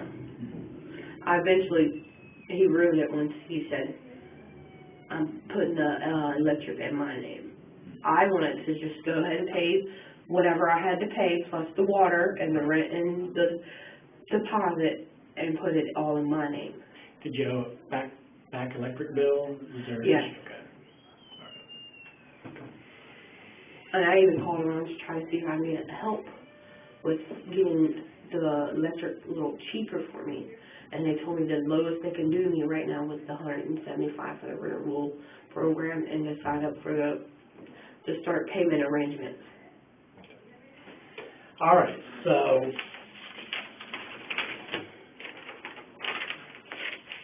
is everything you've told me today true? Yes. When your intention was, when you left him at Rush Run, when you were driving to Rush Run, Mm-hmm. when you were driving there, you did not intend to kill anybody. No, I did not. And when you were driving away, you felt in your mind that what would happen when you left these kids at the park? Mm-hmm. What did you think would happen? They might get hurt, or... How would they get hurt? Well, he told me that somebody might end up kidnapping them. Mm-hmm. I was like, I hope not. Right. What did you think would happen to them at the park? I knew eventually they were going to find their way back home, or they would have seen somebody going by and stop them. Mm-hmm. What did you think would happen at that point? Can you explain more, so I can... Well, I'm trying to, because you had a plan, clearly had a plan, because you and James, the boyfriend, you guys talked about it. You knew where you were going to go. You were going to go to the area by the water. Well, when he tied them up or whatever it was. Or he tied them up Friday. Oh, I forgot about that. How did they get untied? I untied them. Okay. I had told him to go to bed. Mm-hmm. Like, I was letting it all go and just sleep on it. Right. And he kept nagging at me. He wouldn't let me go to bed. Mm-hmm. Even though after I had told the children to stay up there in the rooms and go to bed. Right. I will see them in the morning. Mm-hmm. He insisted on, no, you have to get rid of them. You can't go to bed until you get rid of them. Mm-hmm. I said, I don't want to get rid of them. Right. Why can't we just go to bed? Mm-hmm. I was like, I'm tired. It's late. I don't want to get rid of my children. Right. I was going to look at him and tell him, why don't you go somewhere? Mm-hmm. And he said, I don't have to. I pay the bills here. You told him that, and that was his response? And the only bill he pays is electric. Right. And then I started thinking, like, maybe I should have just called the cops. Mm-hmm. They probably would have made him leave, right? If it was in my name or... Gosh, if we knew what he had done to the kids, tied them up and put them in we would have taken him to jail. That's domestic violence. Well, see, I don't know nothing about the law, Mm-hmm. or I would have done that. Yeah. So, you get him untied, you tell him to go to bed. He won't let you go to sleep until you get rid of him. Yeah, they started to go to bed. Mm-hmm. Because I already told them, lay out their bedding, lay down. Right. But I didn't go to sleep. Mm-hmm. Because I was literally getting ready to go. Well, you know, I smoke cigarettes. I told you that. I was going to smoke a cigarette and then go to sleep. Right. Well, I smoked my cigarette and then he went back to started trying to argue with me. I kept trying my best to ignore him. Mm-hmm. And he kept saying, brick walls, brick walls. What's that mean? Basically talk to the wall. Okay. Because I wasn't acknowledging that he was speaking to me. Wow. I was trying to block him out, basically. Mm-hmm. And finally, I just couldn't deal with it. What I should have done was just got up, walked away, and went to bed. Mm-hmm. But I was still trying to enjoy my last cigarette before I went to sleep. Right. And he still wanted to sit there and constantly argue with me. I looked at him a couple times and told him, shut up. Right. Because I didn't want to hear it. Mm-hmm. He told me to make him shut up. I said, I'm not going to put my hands on you to make you shut up. You have the choice to either shut up or leave me alone or else. Right. So then at that time, let me tell you, I'm still trying to wake up and where was I at? So, you told the kids to go to bed, you're having your last cigarette, you just want him to shut up, and your intention is to go to bed. Yes. Right. And just wake up the next morning and everything be fine. I still have my children. They're alive. They're okay. But he still kept insisting on, you can't go to bed. You need to get rid of them. Right. So I did what he asked, basically, instead of listening fucking into my gut. But you guys had talked about how you're going to get rid of him, because he knew you were in the No, wrong he place. was going to get rid of him before that, on his own. What was he going to do? I- You don't know. I don't know, he just said, I'm going to get rid of these fucking kids. Exact words. How did they get untied from the closet? I untied them. Okay, so they were upstairs tied up. Little James. Like, before all this happened, Mhm. he was saying that he's going to get rid of the fucking kids because he's sick and tired of dealing with them. Excuse my French, but I'm telling you exact Right. words he said. Mhm. I told him, no, you're not, leave my children alone. Okay. And he said, you want to watch? I'm ready to rest my neck or go be with my mom, which his mom is dead. Mhm. And that's what he kept telling me over and over and over and over. Basically, almost every day of my life. Okay, so James ties up the kids in the closet. This is Friday. Yes. Friday night. Friday Before night. all this. So you untie the kids. Yes. See, that's probably what I should have told him too, though. Would have helped out a lot more, huh? All right. So you untie the kids. You want to go to sleep. He won't let you sleep. Yes. He, The kids were going to sleep upstairs. they were already in bed, Yes. and he's saying, no, you can't sleep until you get rid of the kids. Yep. Now I see why you said there's a gap or something missing. Yeah, yeah. Now I understand now after All right. listening to you saying, So he says, nope, you can't sleep till you get rid of these kids. And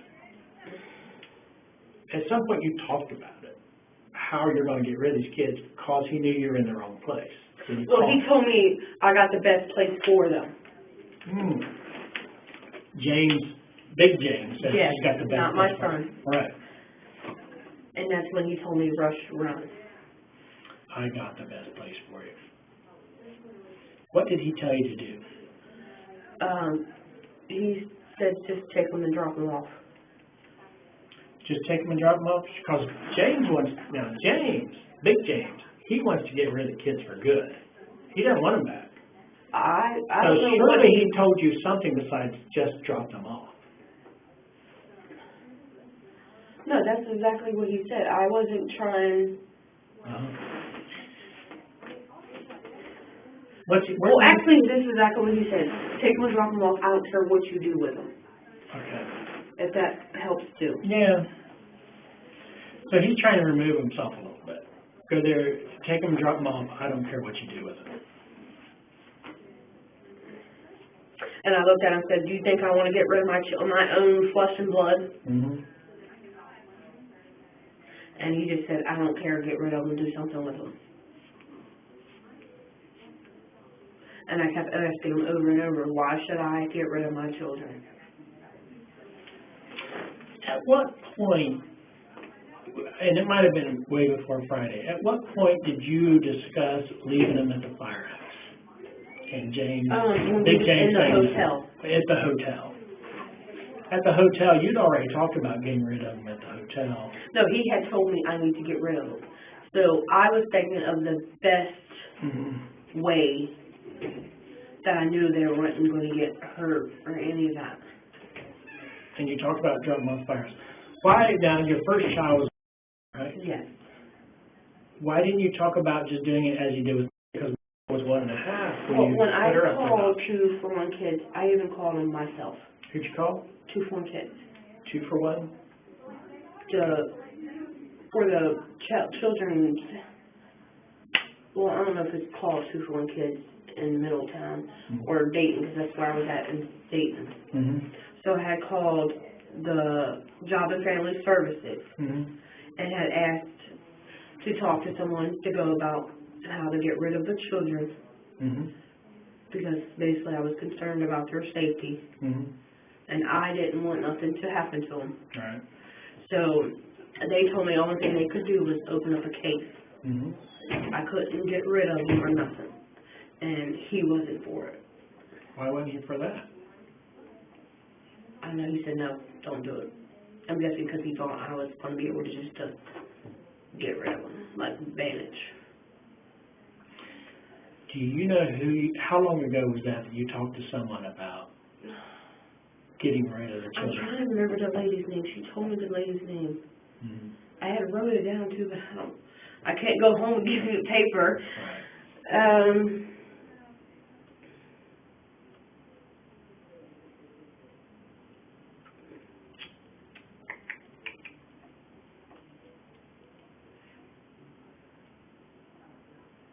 There was a lady that I talked to. At Family Services. Yes. And you talked to her about? Trying to put them in a foster home or somewhere safe that I knew was safe. And she said she couldn't help you, she could just open a case. Yes. Which would be helping? She'd have to open a case. Well, that's what she said. It wasn't going to help me. She'd have to open a case first. And she told me if I wanted to, she'd go ahead and do that. But he told me to call him and let him know what was said. Do you know what this Family Services organization is? Montgomery. Montgomery? It was Montgomery Montgomery, yes. Okay. Where I got my food stamps from. Okay. And medical.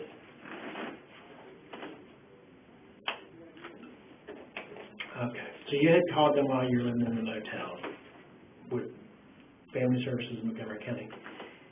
Yeah. Was your intention to do like you had done with? Yes. Mm-hmm. Okay. But that didn't work because they had to open a case. And Yes. James, Yes. Big James didn't want you to do that. Yes. All right. Does it make a lot more sense now? Yeah, it is. Okay. So I'm trying to answer all the questions that somebody's going to ask later on. Okay. Because that's going to be one of the big questions. Why didn't you just do what, like you did with Well, when Maria? we was at the And you kind of motel. tried to do that. When we was at the motel, Mm-hmm. we were having problems. And James was behaved, listening, all that. Mm-hmm. Well, I let him play, do what normal kids do. Right. And we're at a hotel, you know how kids like roam in the hallways. Oh, yeah, and, kids love that. well, he had told me my daughter wasn't listening. She kept lying. Mm-hmm. Kids lie. And It's a sign of intelligence. that's what I tried telling him. Mm-hmm. Yeah. I said, all kids lie. Name one kid that does not lie. Right. You're supposed to be proud of them when they tell their first lie. That means they're smart. So he's like, I'm tired of her lying. Mm-hmm. I said, well, all kids lie. Name one kid, Right. find one kid, and show me that kid that doesn't lie. Mm-hmm. Because I knew right then there. Right. He But as knew. we're adults, we stop lying because we realize there's consequences of that. Right. But kids don't. Eventually, later on down the line, when they get on my age, they'll learn. Right. Okay. But anyways, back to the hotel situation. Right. Wasn't listening. I just told her to get in the corner to basically let her know, like, hey, you can't be lying. Right. Well, that's when he started insisting on getting rid of her. Oh my gosh. So I was calling around Mm-hmm. to find a safe place for her to go. Mm-hmm. And she kept, he told me she was being unruly. Not following our rules is being unruly, is what he said. Mm-hmm. And I kept trying to ask him, like, how is that unruly? Kids are kids. Mm-hmm.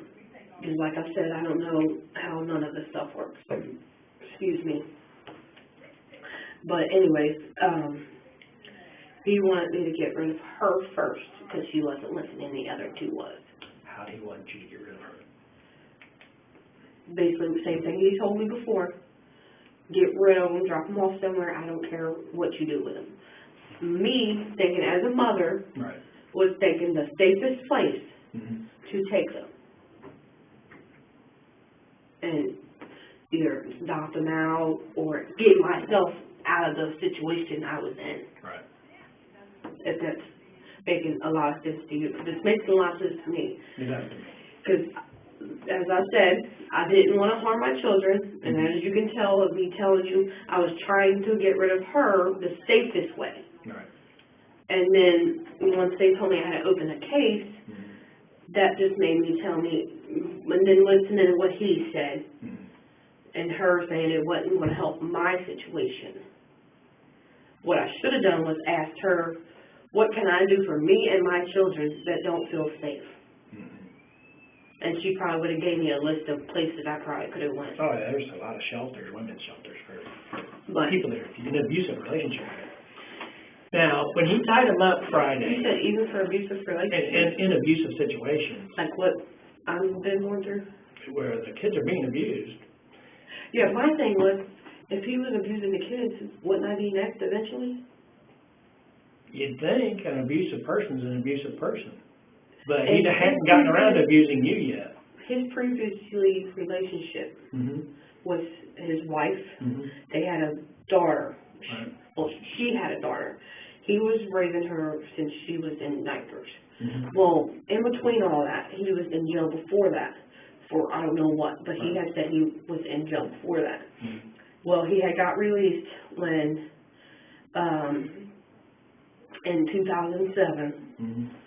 And when all the fighting and all that happened, we were living with him. Me and James's dad, Right. which I don't know if they told you, Louis Hutchison. I don't think so. If they did, I've forgotten.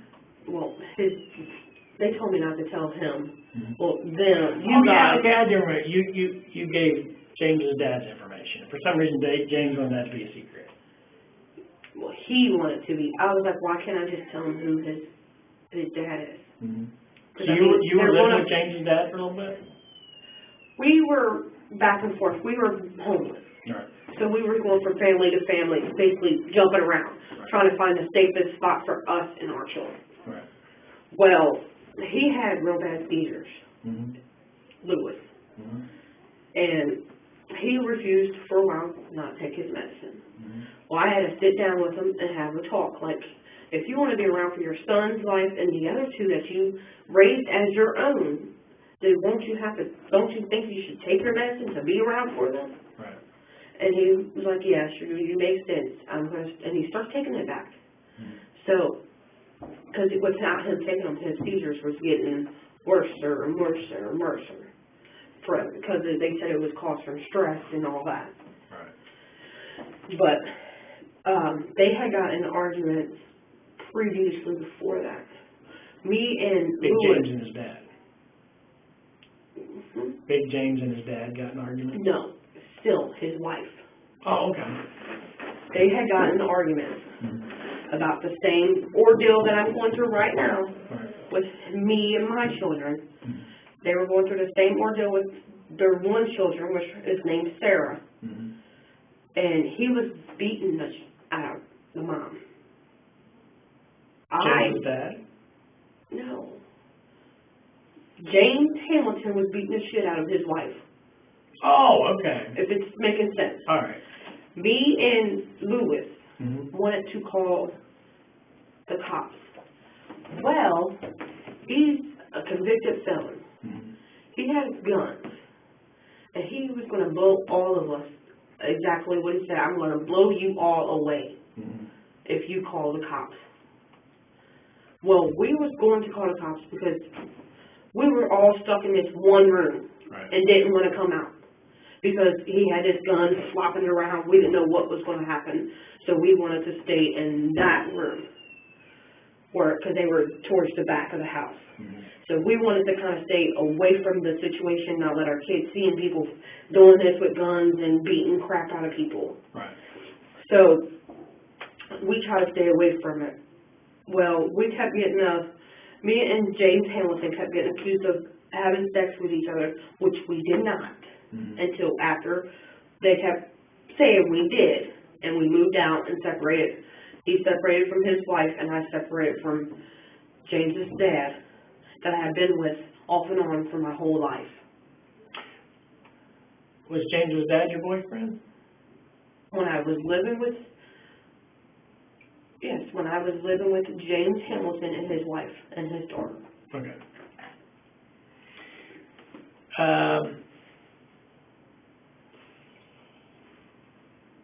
I know you're probably confused like you were telling me your whole life story. Yeah. I had a question about something.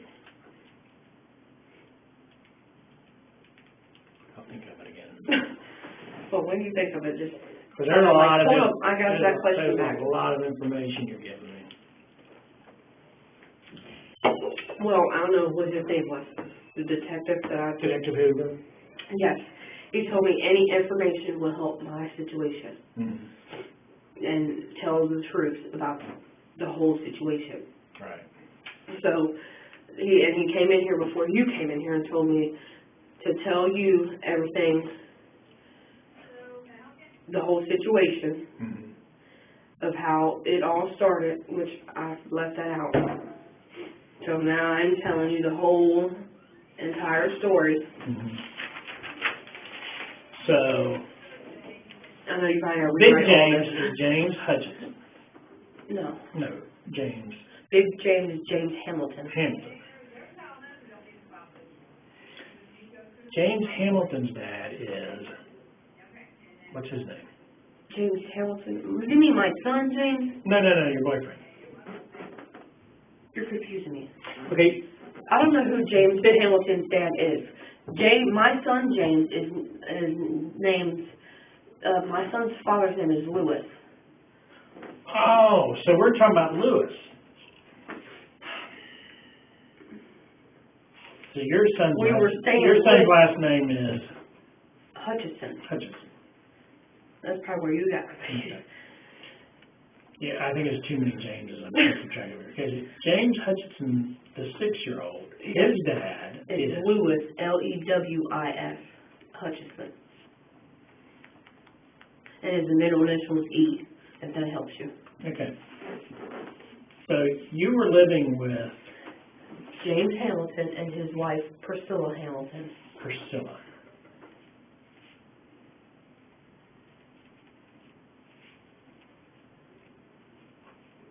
You were all living together for a period of time? And plus my 2 other children and her kid. Her kid. Where was this going on at? 1229 Woodside Boulevard. 1229 Woodside Boulevard.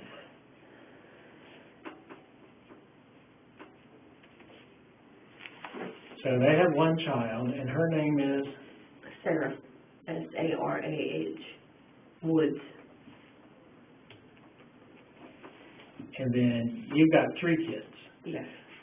James. Gosney. Why are you all living together? Because we were homeless, basically, going back. So you and Lewis. Yes. You were living with them. Yes. Because you were homeless. Yes. Okay. All right. I'm clear on that. I remember my question was. Gagging someone, putting dirty underwear in their mouths, and tying it up like that is sort of sexual, because some people are into bondage.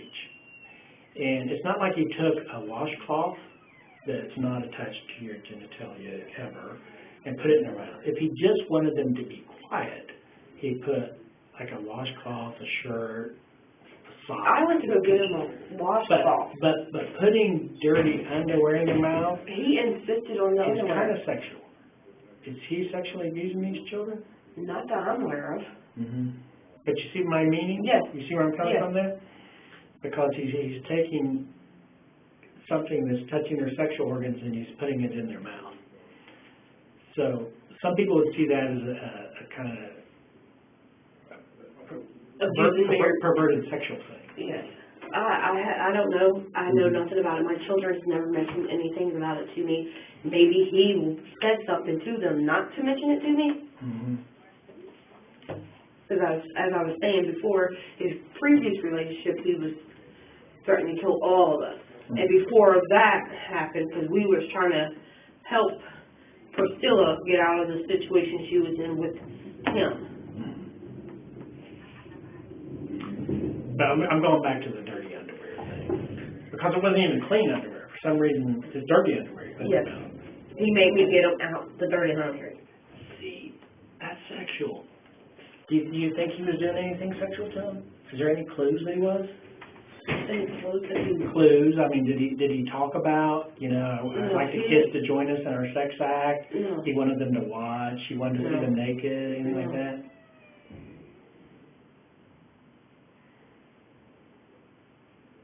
Yeah, I was still trying to figure out why he wanted dirty underwear. Why couldn't you just... Why not clean? Like, he wanted you to get it out of the dirty. Yeah, I was still trying to figure out why dirty underwear too myself. Well, I guess that'd be a question you ask him, huh? Yeah, look at yeah, and the kids, that's something to interview the kids about. Is, did he ever touch him and stuff like that? Were they sexually abused? That is odd. So he's upset. He's tying these kids up. And does he tie their hands behind their backs? He ties their hands in their feet, like they're laying on their stomach and they're like this. Are they like hog ties? Well, like, yeah. What, like their feet are, because... Well, their hands are like this, and he does the feet, bends the feet back. Is it like that? Like this is their face, this is their arms, and Yes, their feet? yes. Oh my gosh. And then the one rope around the mouth. With dirty underwear. Yes. And he made you get the underwear. Yes. Did you hold them down while he tied them up? Nope. So they're laying in the closet hog-tied. I sat there with smoking a cigarette saying, you don't need to do this. Goodness. And why did you do that? Because he said they wasn't listening. They wasn't listening. And he's fed up with it. Okay, I'm going to have to start my list again. So Friday, he's upset, they won't listen, so he hog-ties them. Mm-hmm. Puts them where? Upstairs. He makes you get out dirty underwear. Yes. Told me to find the most dirtiest underwear ever of theirs. Most dirtiest underwear ever.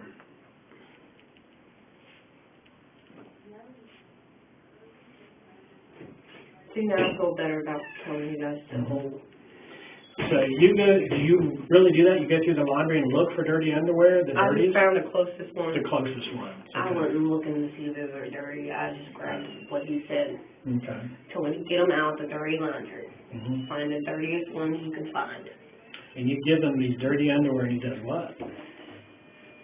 Well, after he wraps them up, the hands and the feet, Mm-hmm. well, ties them up however he did it. Mm-hmm. He puts the underwear in their mouth after he wraps them up. Okay. Ties them up however it is. That's like, if it's, I want to make sure I'm right on this. That, like, I Yes. see this picture. Yes. Their arms are back. Yes. Their knees are bent. Yes. Their arms, and then their hands and their feet are tied Yes, together. yes, yes. That's hog time. Okay. Then what? He sticks the underwear in their mouth Mm-hmm. and then ties the rope around the mouth to hold the underwear in. Do you put the underwear in their mouth? Nope, I did nothing.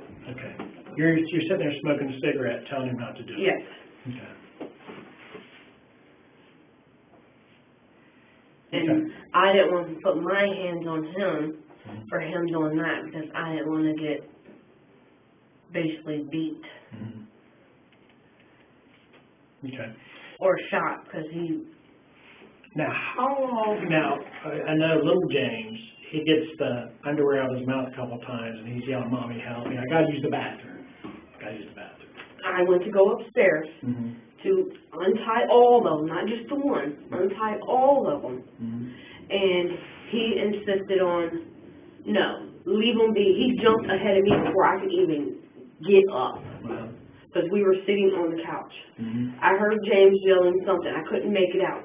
But he had said that when he went upstairs, James said that he was yelling for me to let him untie him and let him use the bathroom. And like I told him, Mm-hmm. you should have never tied him up anyway. Right. He's like, and then that's when I told you, he told me if I was to go upstairs to untie them, he was either going to get rid of them or I would need to get rid of them. Okay.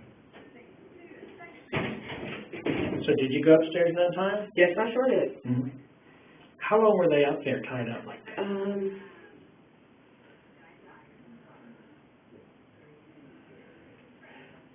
Well, it was long enough to where their hands were purple and numb. Okay. Purple and numb. You might be able to see it, my daughter, for instance, and maybe they have the rope prints on their wrist. You get. Yeah, we'll have to look at that, make sure. They might even still have it on their legs. I'm not sure. Mm-hmm. So you go up there. And that's probably how they said my daughter looked like she had a black eye. Mm-hmm. I really couldn't tell because of lighting. Mm-hmm.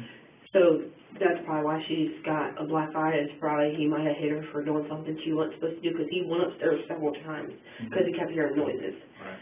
I told him to leave them alone. I'm about to go up there and untie them up because they don't deserve this. No. So you go up there and untie him? Mm-hmm. Where's he at when you're untying him? Sitting downstairs on the couch. Mm-hmm. Well, I went to have them come back downstairs this Mhm. week where I knew where they were. Especially after him tying them up, they would probably be scared shitless of what was going to happen to them next. Mm-hmm. So I wanted them to go downstairs and sleep in the living room. Mm-hmm. He looked at me and said, I don't want to see them kids. I don't want to even look at them kids. Keep them the fuck upstairs. Mm-hmm. I said, so they can't even use the bathroom? Because the bathroom's downstairs? Yes. Mm-hmm.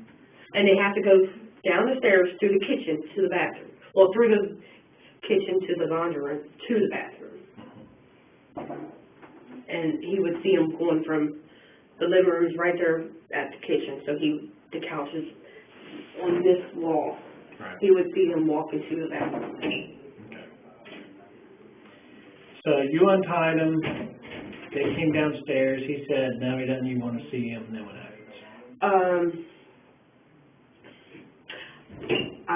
I yelled up there and said, please go to sleep upstairs.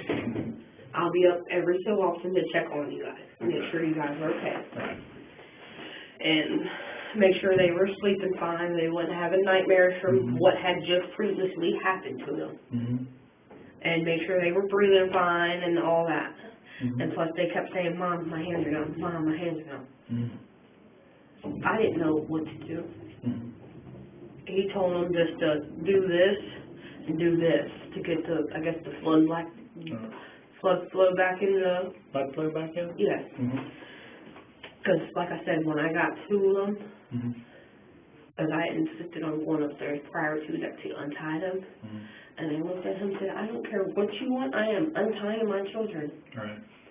And when I went to get them, their hands were purple. And they had socks on and shoes. I couldn't even imagine what their feet looked like. Okay. I'm sure their feet probably was the same way. What were they wearing? Night clothes. Night clothes. Get ready. They did have clothes on. Yes, they had night clothes on. I was going to send them to bed because it was around 8 o'clock at night when it happened. When he started to tying up and, well, actually it was around, I'm going to say anywhere from 7 to 8 because it was getting close to bedtime. They go to bed at 9. Okay. When you untied him, it was about 7 or 8. No. When he started tying them up. Oh, okay. When you untied him, about what time was it? Almost bedtime. Which is? 9 o'clock. 9 o'clock. So they lay there for 1 or 2 hours. Yeah. Okay. Okay, so you untie them at 9 o'clock, bring them downstairs, tell them to put them back upstairs. They complain their hands are numb. You said squeeze your wrist, move your wrist around, squeeze your hands, stuff like that. Get circulation going again. Then what happens?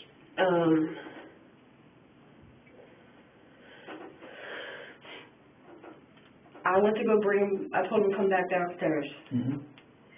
Because he made him piss himself too. So I made him change. I did what was right. Change your clothes so you don't get raw and all that. I made them change their clothes. Did all 3 of them? Yes. Okay. I made them change their clothes because they had what they had on because we had went somewhere before that to the store or something. And normally I take all 3 of my children with me. All right. To go grocery store, doctors, whatever, unless they're in school. Because I felt more safe when they were with me than leaving them alone. And especially after me telling you, you see why I'd rather keep them with me. Right. But, and plus with me being raped, so I learned not to leave anybody alone. Right. Well, especially a little child alone. Exactly. So even when I went to go do laundry, I took him with me. Okay. And when he did want me to leave him at the house, I tried to hurry up and get what I had done. Needed to get done and get back. Sometimes he did want you to leave the kids at the house? He told me they don't deserve to go outside. And Or they don't deserve to go nowhere. Okay. So sometimes he would try to get you to keep the kids with him alone. Mm-hmm. All right. When you left them alone with him, when you got home, They were still the same way we're at, they were still, in the corners. they'd be in the corners? Would they be wearing the same clothes? Did you notice anything unusual when you got back? To be honest, I really didn't. You didn't? Okay. I didn't even think about it. All right. Because of the dirty underwear thing. Yes, I didn't think about it. Okay. So, they cleaned up, because when you untied them, they pissed themselves, and, All three of them pissed themselves. all three of them. Because like I said before that, James was asking to use the bathroom. Mm-hmm. And then the other two, I guess since he told him no, Right. the other two didn't even They were bother. gonna ask. Right, because why? Because James didn't get to go. So why would they get to? All right, so, the other time they came downstairs, he said, no, he doesn't even want to see them. They go back upstairs. They didn't even get the chance to come downstairs. Oh, they didn't even make it downstairs. They were still changing their clothes. Okay. So they didn't get a wash off even, because you don't have any water upstairs. No. So they I wanted them to bath. get the clothes Okay. and at least get a rag, something, Mhm. let me wipe them off All right. until the next morning to Mhm. get a bath. Mm-hmm. And he wouldn't even let me let them downstairs, even this. You wouldn't let them downstairs. So you cleaned them up the best you could upstairs. Yes. Okay. So they get cleaned up as best they can without soap and water, and you leave them upstairs to go to sleep around No, I let them upstairs to get dressed in their own rooms. in their own rooms. Okay. So they left the clothing upstairs, Mhm. and they were still upstairs. So I went downstairs and got some water on a rag Okay. and started trying to wipe them off Mhm. to get the urine Right. off of them. Mhm. Because I know personally, I'm a female, I don't like to be wet, Right. It's a Nobody does. and I damn sure don't like to smell like piss. Mhm. Okay, so they clean up in their own rooms, they change clothes, you come back downstairs, And sat on the couch, sit on the couch. I lit the cigarette, started smoking a cigarette, was watching TV, trying to drown him out, Right. trying to block him out. Are you saying brick wall, because you're a brick Yes. wall. You're just Yes. not responding. Okay. And then what happens? That's when he said, I don't want to fucking see them, I don't even want to fucking look at them. So, I said, so you want him just to stay upstairs, not even come downstairs? So, I was hoping, for the kids' sake and my sake, that he was going to work, because sometimes he works Monday through Sunday. Mhm. I was hoping for our sake that he was going to go to work that next morning, Right. because I was not going to leave him upstairs. So you were hoping Saturday morning he'd go to work? Yes. Okay.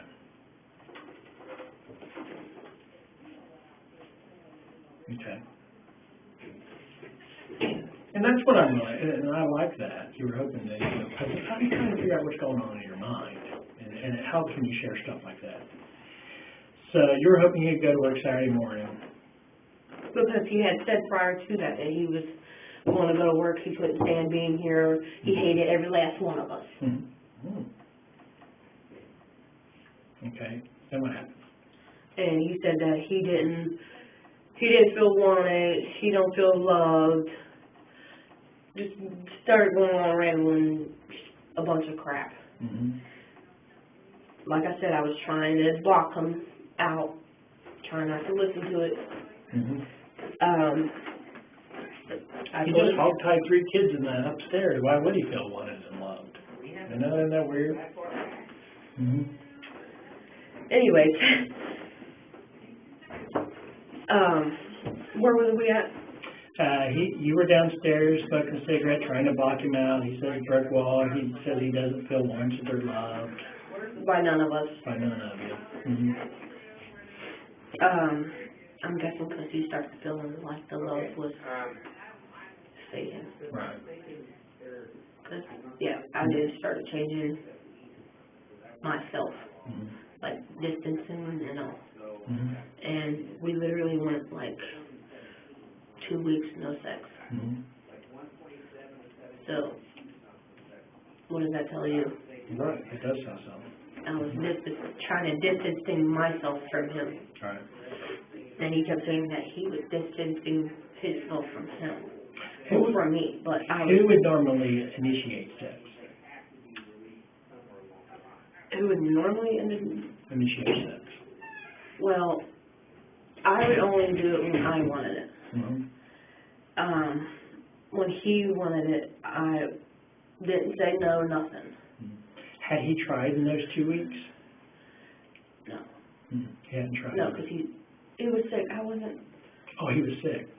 Yeah, because I wasn't trying to bother him. I mean, you're sick. I'm sick. When I was sick, I didn't want to be bothered. I didn't want to be fucked with. I didn't want nothing. I just wanted to be left alone, peace, quiet, loving on my children, and at that. What a mom does. All right. So, anyway, at this point, he's feeling sorry for himself. You're not really feeling as romantic as you used to. And is that at the point when he says, if you don't get rid of kids, I will? Yes. Okay. Because that's when we started to kept arguing about the kids not listening and me not disciplining them. And me just making them stand in the corner and not beating their asses, exactly. Right. And as you can tell, he was beating their asses. Right. He was hog-tying them. When he was beating James, I swear to you, when that boy died, from his face down was bruised. So you'd hit him in the body? Yes. He had bruises all over him. I felt so bad for that little boy. Gosh. So, you decide it's best for you to get rid of him. Yeah. Okay. So I wouldn't have to keep listening to it. Or, did you guys talk about how you were going to get rid of him? he had talked about getting rid of him prior to that. And if he got rid of him, how was he going to do it? He was talking about rush run. He was talking about rush Yes, run. he wouldn't tell me no details, nothing. So he had been telling you he was going to take him to rush run. Yes. Didn't tell me how, what, nothing.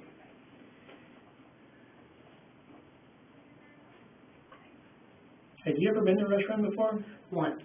And that was only because he has a friend named Dean and Ashley that lives out there, and that was the closest bathroom for the kids. So you just went there to use the bathroom? Yes.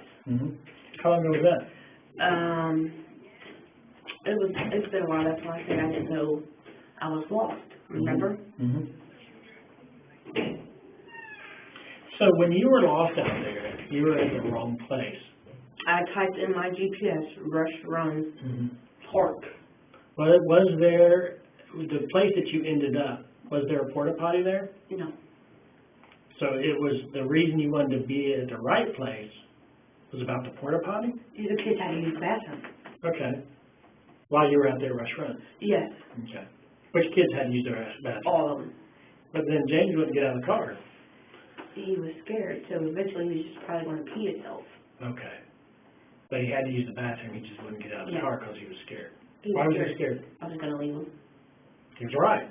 Did you tell him you were going to leave him? I told him I had no choice but to leave him. What did you say to them? I'm sorry, but I have no choice but to leave you guys.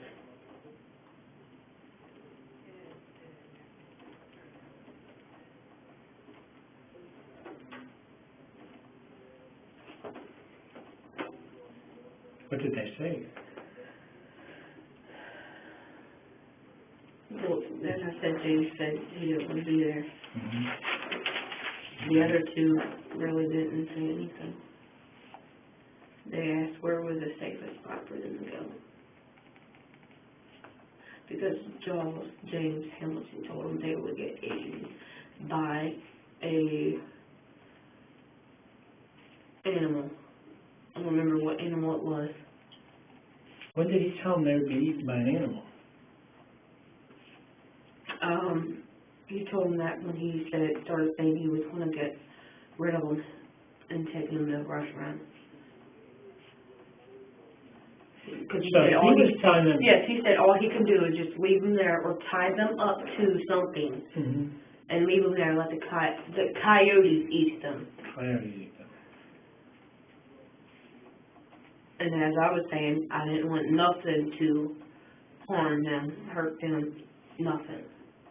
So James Hamilton was telling them that he was going to take them to a restaurant, tie them up, and let the coyotes eat them. Yes. Okay. So you took them to a restaurant instead. Yes. And why not just let him do it, be the bad guy? Why did you do it? Honestly, I wasn't even thinking right, nothing. Did you think coyotes would eat them? I was hoping they wouldn't. I don't know nothing about coyotes either, so. But you knew it was a possibility that coyotes would eat. He told everybody the coyotes are going to eat me too. Would eat you too? Yeah. Why would they eat you? I don't know. That's what he told me. They'll even eat me. I don't know if you want me dead too or what.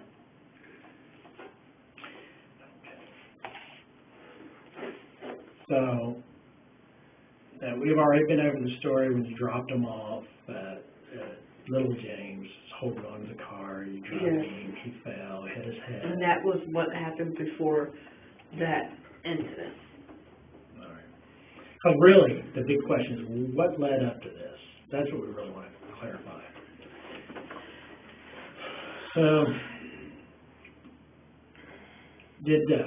now, when James told you in the wrong place, it was because you were looking for the porta potty. Yes. All right, that makes sense now.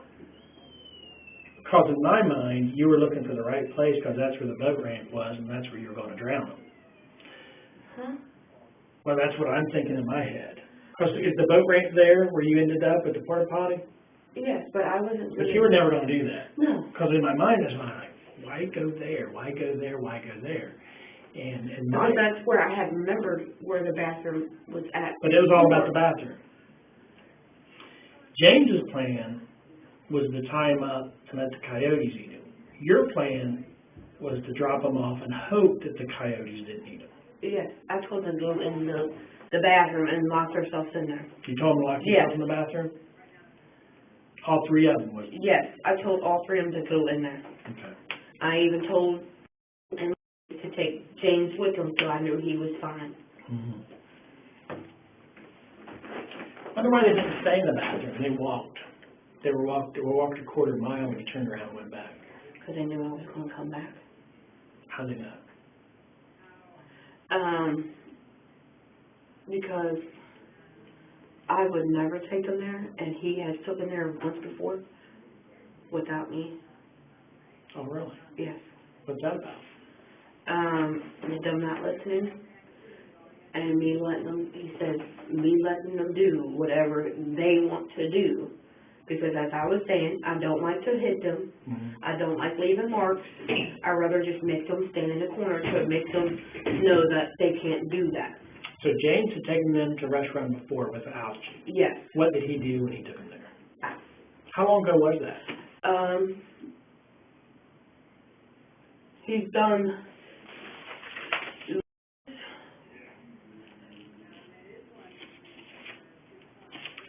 Actually, I got it when we was at the hotel. At the hotel.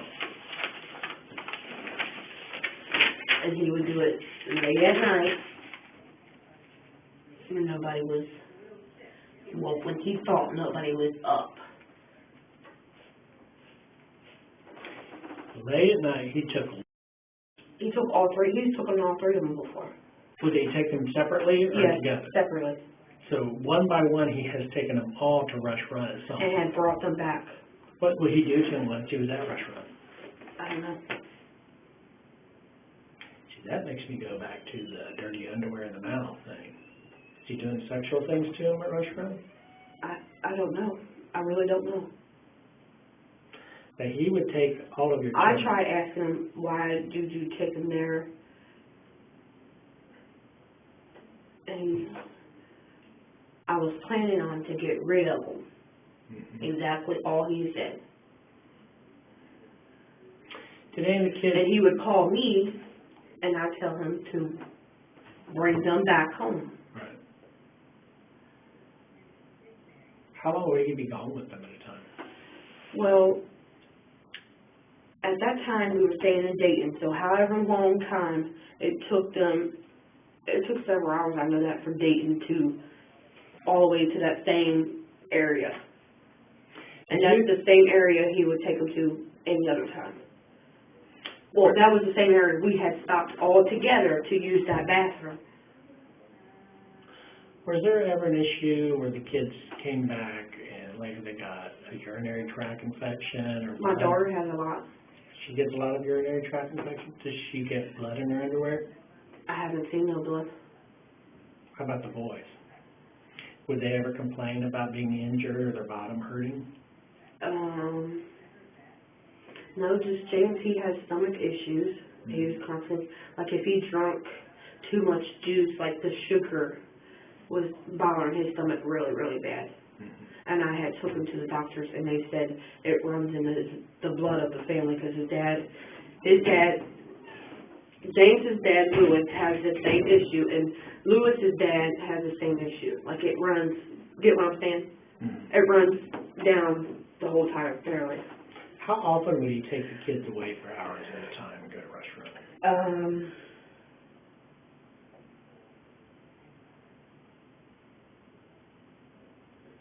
I'm going to say several times. Several times each? Yes. I know for a What's fact he's several? taken 2 times. Mm-hmm. I believe he took actually all three of them 2 times. 2 times each? And he'd be gone 2 for different hours. times, yes. And it'd just be them? Yes. Them alone? Yes. All right. Would you take any of them to, like you said, the little girls get urinary tract infections? Did you take them to the hospital? Or When she kept saying it hurts down there. Mm-hmm. I did take her to the hospital. They told me she had yeast infection. Mm-hmm. At that time, like I said, I didn't think any of raping, none of that. They said she had yeast infection, something else. But recently she just started that back. Mm-hmm. She started that when I was with, Lewis. But that was because she wasn't wiping, and that's exactly what they told me. She wasn't wiping herself. Mm-hmm. So that, because I thought, like, I asked them literally, how do you get yeast infection? Because I never had it. Right. And they was like, not properly washing your body, not properly wiping yourself. So then I was like, well, I showed her how to get a bath, Right. like, if she needs it, because she's got that age where she's got to learn somehow Right. to do it on her own. Mm-hmm. And How old is she? going on 10. Right. Because, I mean, she knows how to fold her laundry, Mm-hmm. fold her blankets. Oh, yeah. So I figured she's going to have to learn how to do that one time, and sooner or later. When was the last time she had an issue? Just recently. Hours. You can ask her now. She'll probably tell you it's just. Just now? Yeah. Yeah, okay. And I ain't putting up nothing about it.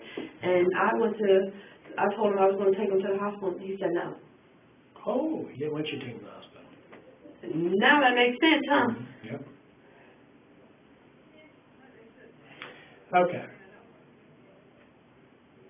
So, you had... And I hate for my little girl to go to the hospital and go through all that testing ordeal. Because she's never, ever been through that ever. Mm-hmm. Now, I know that can be an experience. Hopefully she hasn't gone through a worse experience with Big James. So he says, you get rid of them or I will, you take them out there. And once again, you were hoping the coyotes wouldn't get them. Now, did you and James, he knew where you were taking them. There was going to be a bathroom there. Now, when you were leaving and he told you to go back and get them, why did he tell you to go back and get them? Because, like I told you, I wasn't doing nothing right. Mm-hmm. Basically, because I wasn't going to do whatever he had planned for them. I don't know what he had planned for them, but my intention was not to harm them in any way. Mm-hmm. My intention was to make sure they were in that bathroom, and when I left there, I knew they were in that bathroom. Right. But little James wasn't. Yes. He was on the asphalt. And the other two was trying their best Mm-hmm. to get James in the bathroom with them. How do you know they were trying their best to get him? Because they kept saying, doing this, saying, Bubby, come on. You saw him doing that? Yes. So you saw him laying on the ground when you left? No, I set him on the ground. Right. He stood up trying to get back in the van. Right. And before I got back in the van, I told them to get your brother and get him in the bathroom with you guys. Okay.